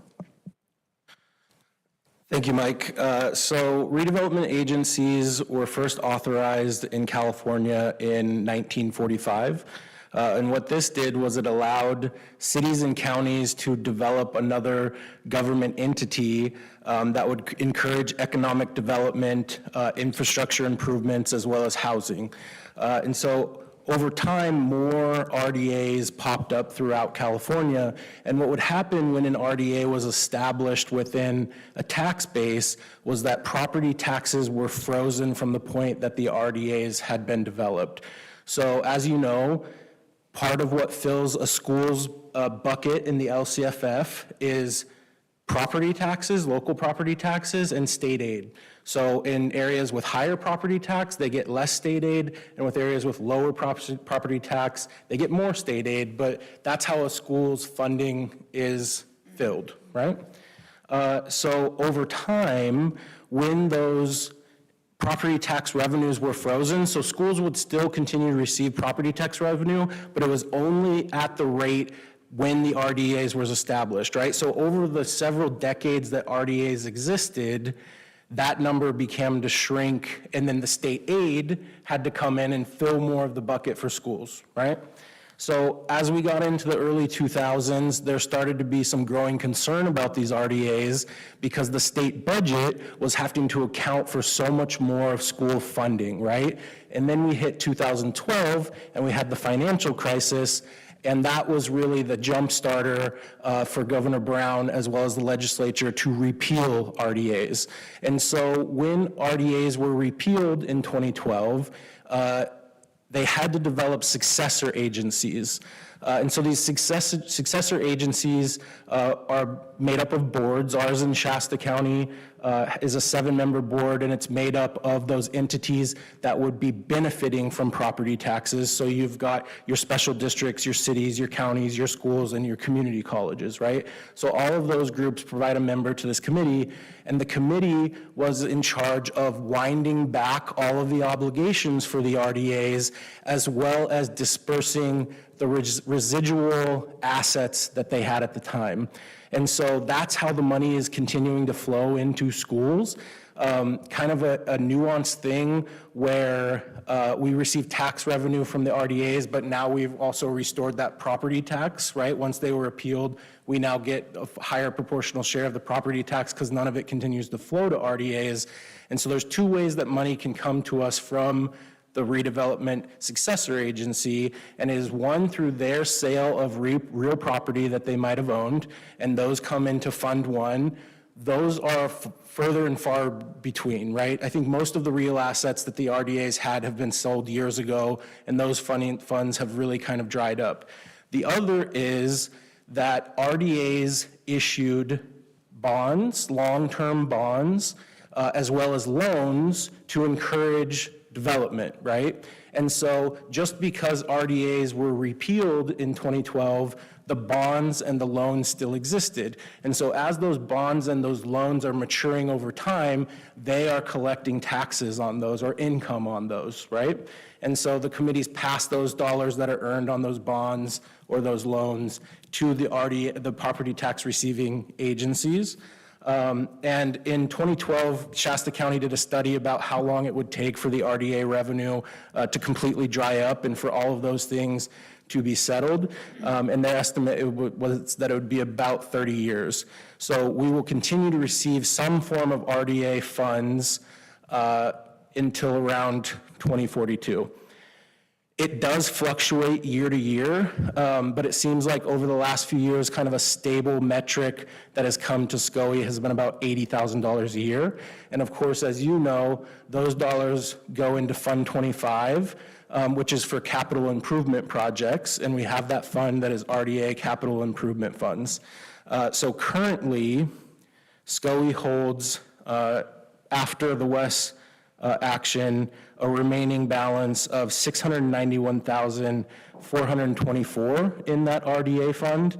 And the only requirements of these funds is that because they are in Fund 25 for capital improvements, they must be used for facility-related projects, and then they also must be for a county-wide benefit. So as an example, WES, all of our school districts benefit from WES. That would be an example of a county-wide benefit.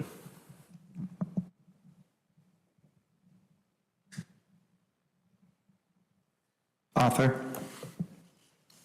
So I have a question, I'm glad you answered one of them, that it's a countywide benefit, and these are unrestricted funds if we use it for such. Could we use this money to help those schools that were impacted by the flood to help rebuild some of their buildings? I think that I would have to look more into that. But because the funds that come to SCOE are for that countywide benefit, I think that we would be limited in being able to provide support for a specific school district because there's not a countywide benefit to that.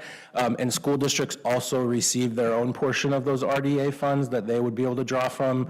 I think it's a great suggestion, but based on my understanding, that would not qualify as a countywide benefit for which ours have to be spent. Laura? Yeah, I really appreciate your explanation. I was one of the people who, or maybe I was the only one, who had a concern at the last meeting when all of a sudden that 690 was being tagged on to this proposal for Whiskeytown. And so I just wanted to provide a little bit of history on that. That money for Whiskeytown, which is a really significant contribution that this board has made, and I hope that that program comes back, and I'm proud to see us make that allocation to them. But at the 2 years prior, in 2023, when we made the promise to give them that money, it was a really thorough and thoughtful discussion that the board had. And we realized that by the time Whiskeytown would get to the point that they would need to use the money, it was going to take a while. Like, they weren't ready to walk out the door and take the money that day, and so that's why it wasn't a contract that day, it was a promise. And we made it very clear that it wasn't an open checkbook, that we were giving this money, and if costs rise, which we expected that they would, then they would have to figure out, what to do. But we weren't promising that we're going to build that building at any cost. So then when that came up at the meeting, it just materialized out of thin air to me, because it hadn't been in the agenda packet. We hadn't had time to consider. My thing about this money is like $691,000. That's a significant amount of money. And maybe we will decide that the best use of it is Whiskeytown, but I just want us to think very thoroughly about it, and there could be other uses. We've talked about like what to do for expelled youth and things like that too, so maybe there's other things countywide. So I just want us to be thoughtful as a board about how we use it, and not to just grab something out of the air when it hasn't been in the agenda and nobody's really thought about it, the public didn't know about it. So that was my concern about it. Jackie? Thank you, Austin, for your explanation. This 691,424, can you qualify that? Is that, was that accruing over 1 year? Is that 691 we're going to see consistently through 2042? Can you qualify those dollars?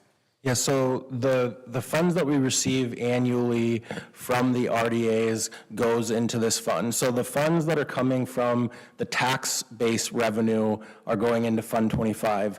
The funds previously that had been done for the real assets that were sold, those went into Fund 1, and like I said, we haven't seen those funds in a number of years. These funds fluctuate, right? And so we've seen about an $80,000 increase on average to this fund per year. Obviously, we had built that amount up to 1.6 million and then 1 million left, but that building it up to the 1.6 million was contributions that had come from the RDA since their dissolvement. And so that 691, that will continue to grow over time. Our best estimate is that it's about $80,000 a year, but that's subject to fluctuation. So does that help? Yes, thank you. Mike?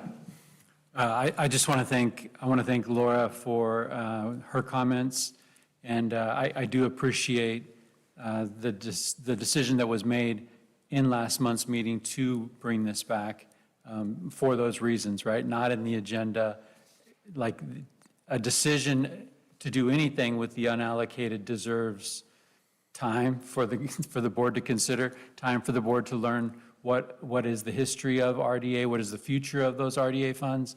And so I really do appreciate the concerns that Laura brought that lead to better governance and better decisions. So I got excited, got a little ready, shoot, aim, and I just appreciate the process working. Arthur? Yes. I was wondering, another use of the fund, because we talked about staff recruitment, but also on our board initiative, we were talking about master teachers and student or interns and all that kind of stuff. Would that be seen as a benefit to the whole community if we establish that practice and use the money for that purpose? Facilities. Oh, yeah, never mind. Yeah, facility. I mean, we could rent buildings. Good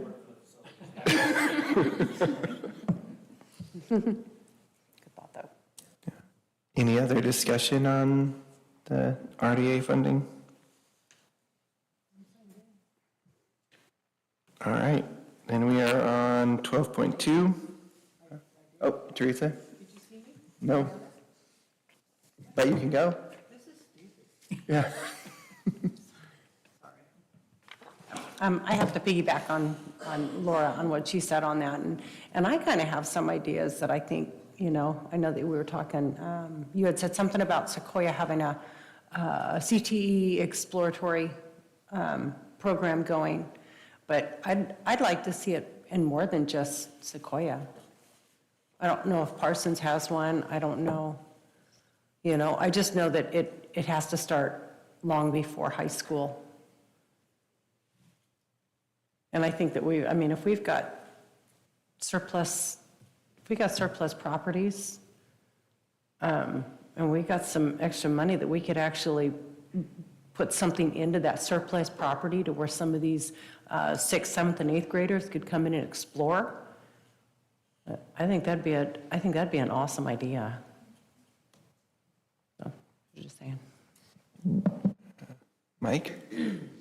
Yeah, I think Teresa clarified on that last statement, so it would need to be a space that we have available for the entire county to come and participate. And I have seen it in other county offices where they have STEM centers, or they have, you're referring to the Paxton Patterson kits at Sequoia, where there's career exploration designed for even middle school students, right? So I think you nailed it with your last sentence and the idea of creating a space where people come to us.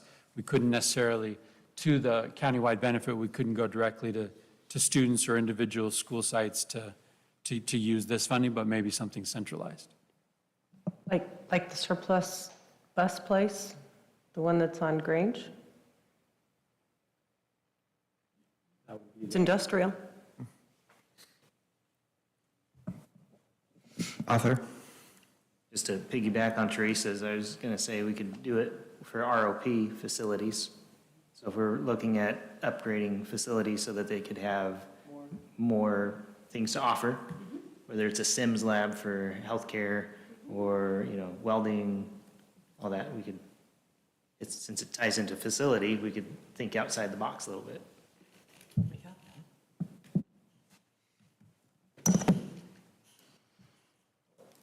Jessica? I don't know what it's called when you go off the piggybacker, but off Arthur. I wonder does facilities use include equipment?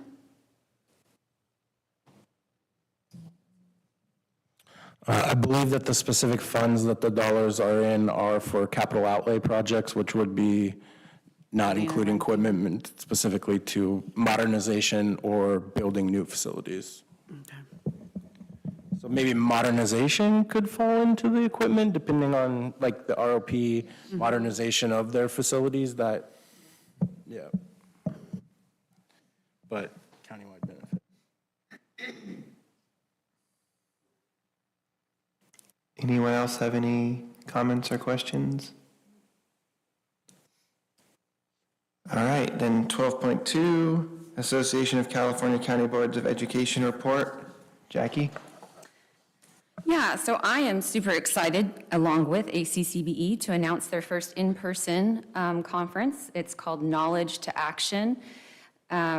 There's 3 offerings, and Mike, I was thinking that demographically, probably the Ukiah one would be more demographically compatible than the Modesto. Okay. Yep, so that would be May 16th through 17th in Ukiah. One of the things that really stood out to me, their keynote is going to be on the book Anxious Generation, which I just had to review. We adopted it at Anderson Union High School District a couple months ago, so I had to review it for that, for our kiddos, our ninth graders and their parents. I really encourage you guys to listen to it or do the Cliff Notes on it if you can. I'm excited. I'll go to that just for that keynote. So if you haven't checked out that book, you should.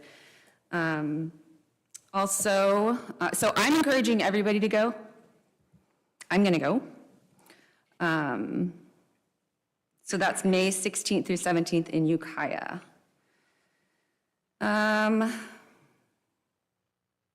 Also, I'll be taking if there's any bills, legislative bills for the 2026 session that you guys are wanting to advocate. From your position, you can send those to me and I can talk to ACCB about that, forward those to their advocacy leader, committee chairperson, because that was one of the things that we were excited about. I thought a couple of us on the board anyways, was that we felt like ACCB would be a stronger tool for us legislatively for advocacy than CSBA was in the past. So that's it. Mike? Yeah, I can go ahead and I can work with Jackie and Michael, and we can bring that conference for board consideration in our next meeting for attendance. Any questions for Jackie? All right, then we are on board reports, correspondence, and CSBA AEC takeaways. One thing that we talked about at the agenda meeting is to clarify that a board report is about actions that we're taking in our role as board members. So our report should be related to that. It shouldn't really deviate much from that. And we're going to offer like 5 minutes per board member. And then the correspondence section would be like if you got an email or a letter from a constituent that you're just bringing to the board's attention. And then since the CSBA reports got pushed back to this month, that's also if anybody wants to report on the CSBA conference. So we can maybe just start with author. Do you have anything to report? Yes. The elections office reached out because they would like to partner with high school students to get them involved in elections. So I forwarded that to Mike, and I think they're working on ways to, get them registered if they want to, participate in the polling as well, and experience everything they have to do at the elections office, and they can come to the high schools and everywhere. So I don't know if they could come to all of our facilities, but especially juvenile hall, but I don't know if that's an option, but they could, I don't know. There's this community relations partner, whoever it is, from David.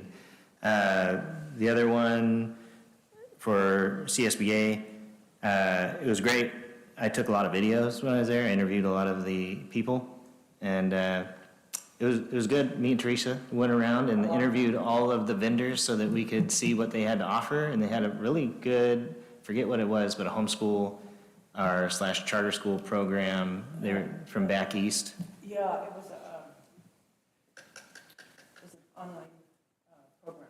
Yeah, so, but lots of people were really into, heating and air, electrical, getting kids from high school to go directly into the trades and providing them opportunities to make income, as well as learn. And then within 5 years of being in the union and everything, they would be making quite a bit of money and have great benefits in retirement. So that's what I got from most of the vendors were good, but then I did say, some of the breakout sessions, maybe I chose poorly, but they presented a lot of problems, but not a lot of solutions. And I was hoping that they would give me like a mechanism, such as down south, like in Modesto, they said, we have this really horrible problem. We got these kids into the trades, just like, I forget what the name for trades are. There's an acronym for it, but CTE. They got them into CTE and everything turned around and everything was wonderful. And I was like, oh, that's great. Well, how did you do it? And they didn't present that opportunity to like the actual mechanism. I'm like, all right, well, how detailed, structured, and organized so that we could take that and move with it. But they're like, oh, you just go talk with your school board. And I said, well, all right. So maybe going forward, making more relations with the speakers and then piggybacking off of what they did and have them send us stuff would be better. Thank you. Jessica, do you have a report?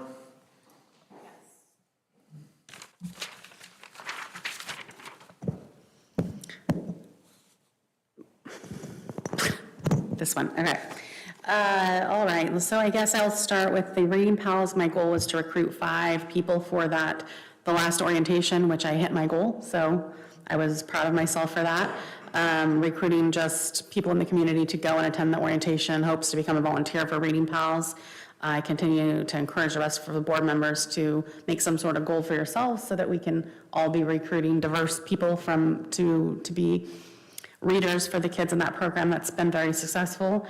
I also went to the CSBA conference in November. I attended a lot of breakout sessions. I attended a strategic plan to staffing shortages. I attended being a smart communicator, superintendent of instruction debate, the gubernatorial debate, how to effectively govern in the age of social and political division. I also attended the AI in education, which the end takeaway there was teach AI better. It was did anybody else attend the AI breakout? Really? Mine was great. Was it in the big room? Okay. This one was in the big room, and it was by a woman that works in tech, but also in tech to make sure that it's, following a value system and that kind of thing. So she was really amazing. But essentially, AI is here. It's not as dangerous as everybody thinks. However, we do need to learn how to teach it better, and a lot of teachers aren't prepared for that. So that was the general takeaway. I have slides for that also that I kept in case we want those by email. They're pretty informative. I also attended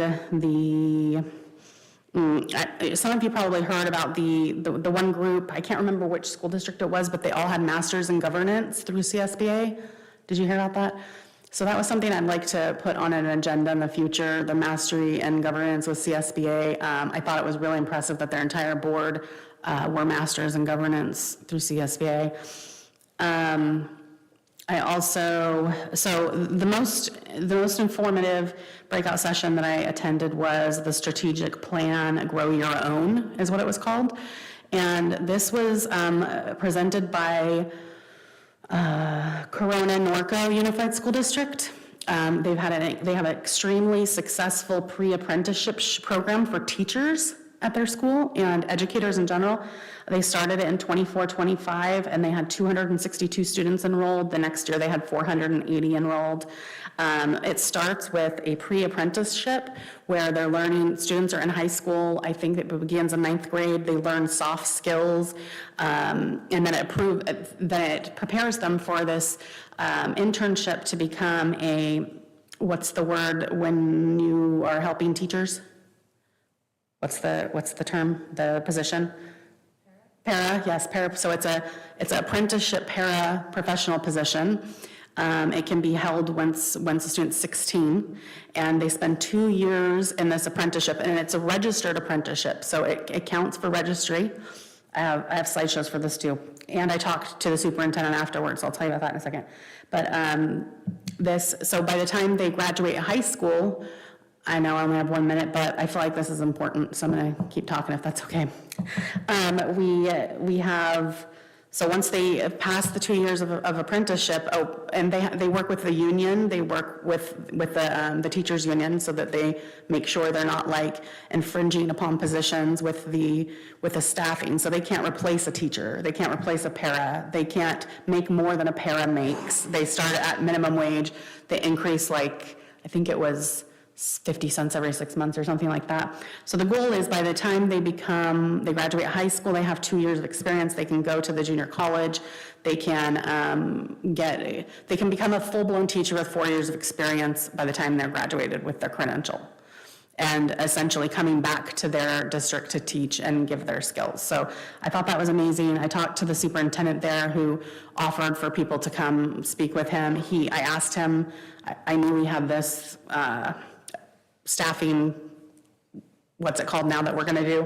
That, yeah. And so I asked him if hypothetically we wanted to come down there and witness what he has going on and have a conversation with him, would he be willing to do that? And he said, absolutely. And he said he'd also be willing to sit and have a Zoom with us first where we could come prepared with questions to ask, and I thought like our entire board would probably be excited about something like this.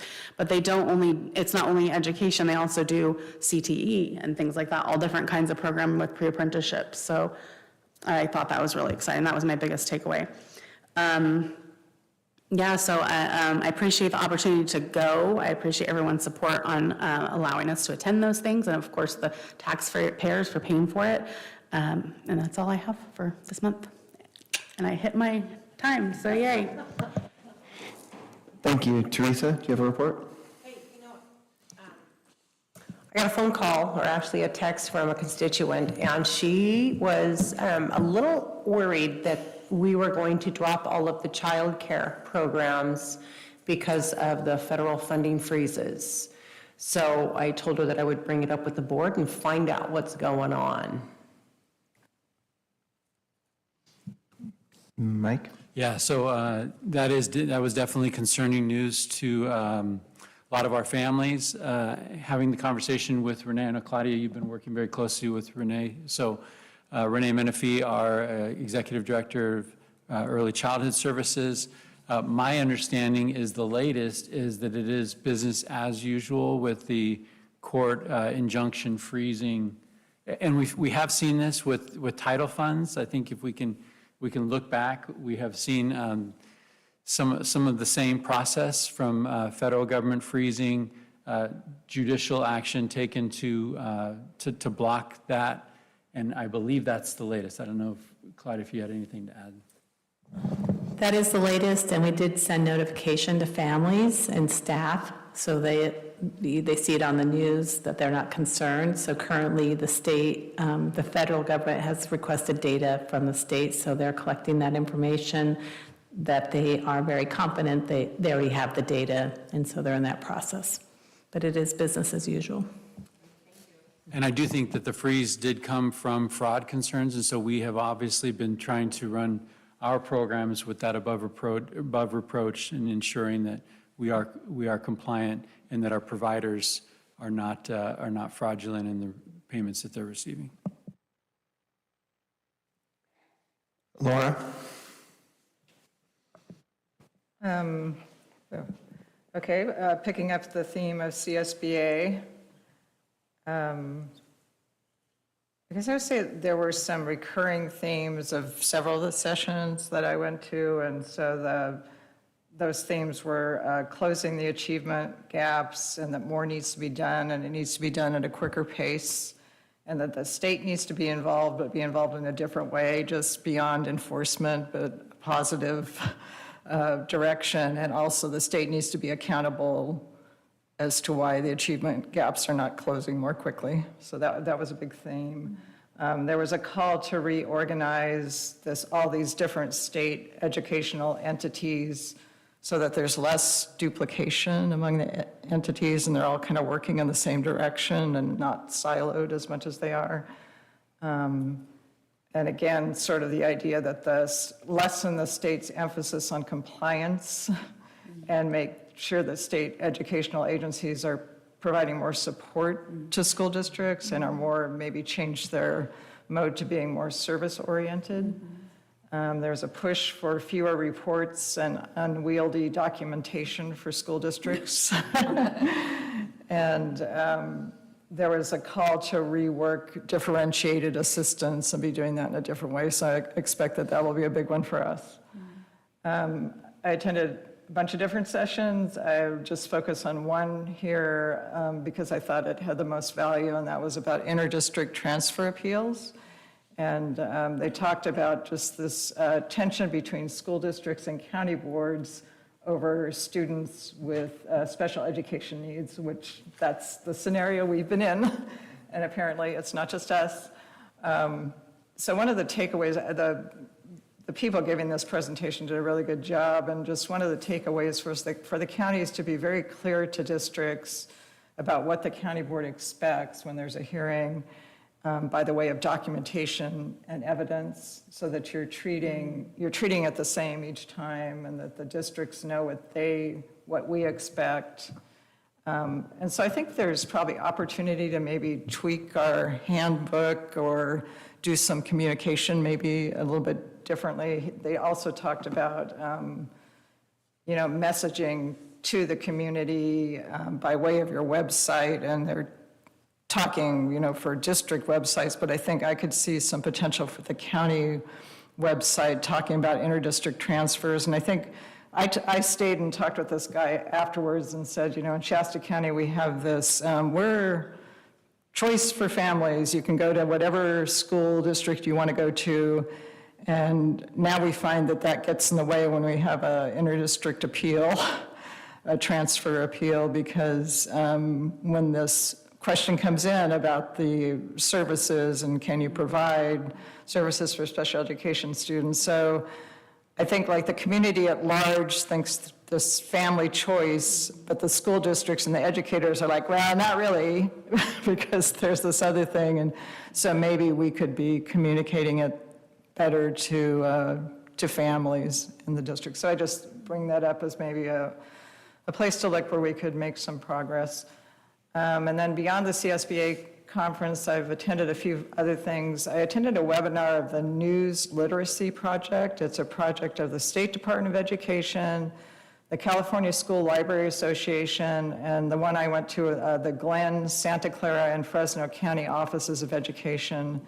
And this was one of several webinars they're putting on, and it's teaching teachers how you can help students determine accuracy and bias of information and images. It was a really neat session. I mean, it was really geared towards teachers because you could tell they just started it right at, 3:30, and it went 45 minutes. It was right on time, and so the teachers could stay afterwards. And they did some, they showed these AI images, and we had to figure out which was real and which was AI, and there were they shared a lot of links to free resources.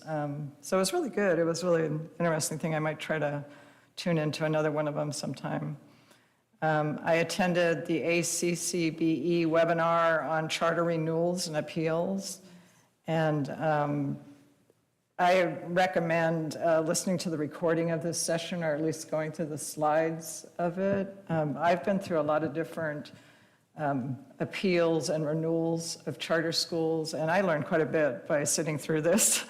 And again, it was talking about the importance of board having a clarity of its role, and then kind of ahead of time thinking of what are the protocols when you're doing like a charter renewal. Should the board be going on a visit before a renewal? Should that be part of our process? So there's different things we could think about.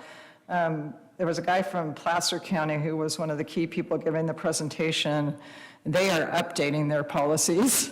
So I think we should stay tuned to what they were doing, and when it's done, take a look at what they did. And maybe this would be a thing like we have for the interdistrict transfer appeals, where we have a handbook. Maybe we would want to have a handbook for charter renewals. And so I think this guy seemed really willing to share. So I think we should kind of just keep track of what they're doing and then take a look at what they come up with, and maybe there's ways for us to benefit from that. And then last week I attended the Reach Higher Literacy Group meeting, and happy to report that there's just a lot of good energy around early literacy.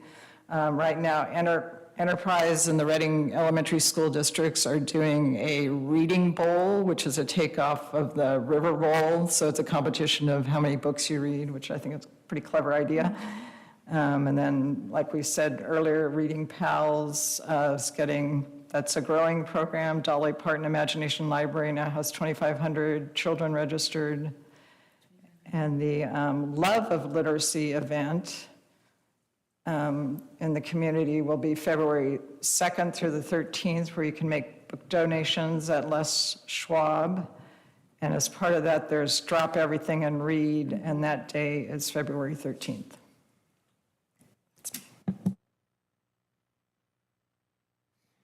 Thank you. Jackie? So I don't have a report or correspondence, and I didn't go to the conference, unfortunately. Can I do agenda requests on this item, or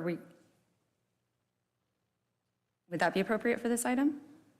I'm actually over here furiously taking notes of things that I will be sharing as a result of things. So like if there are things that you would like to consider for future agenda, I think I can make a note, and then we can bring those to the agenda setting. I think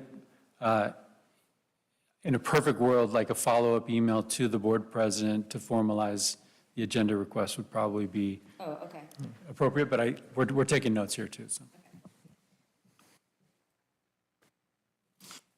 Okay, I don't have much to report, except I was going to say that about Mike. If you guys have requests for agenda items, please email me and Mike at least 9 days before the meeting, and we will bring it to the committee that meets. It's me, Jackie, Mike, and Carmen, and we will put that, if it's under our jurisdiction, we will most likely either put it as a discussion or action item. And I just wanted to say that when we did meet for our agenda setting meeting, it was really productive and positive, and I enjoyed that session. So, Mike, or Arthur, you're down here for, oh, Mike? Just one quick takeaway from CSBA. I did have, I thought that the candidate forums were great. I did have kind of hit and miss with some of the breakouts, but one of the breakouts that I wanted to throw a highlight on, Lake Tahoe Unified, in the area of involving student board members. I'll just throw this out there, planting seeds for future conversations. They actually have 2-year terms. 2-year terms allow the students to come in with some kind of big project aspirations and enough time to complete them. And then here's the nugget. They stagger junior, senior, so that there's always somebody who's experienced with how to be a student board member to kind of onboard the incoming. So I know that we are coming up on the student board recruitment season. I just wanted to share that takeaway from Lake Tahoe. I thought that was, what's that? Yeah, I thought it was.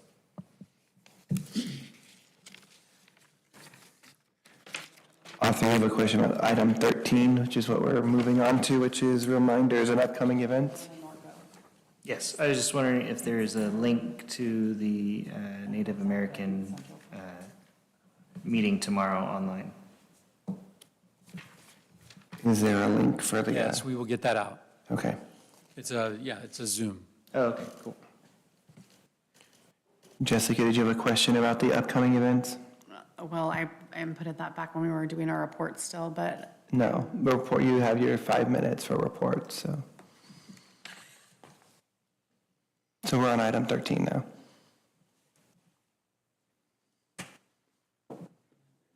what does that mean?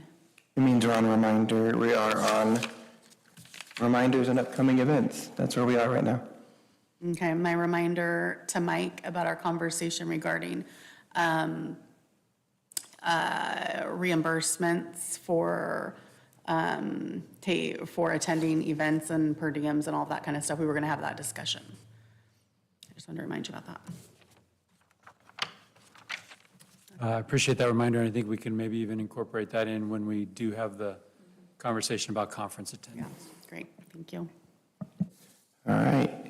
Item 14, next meeting will be February 11th at 6 p.m. And we can be adjourned at 8:07. Nice job.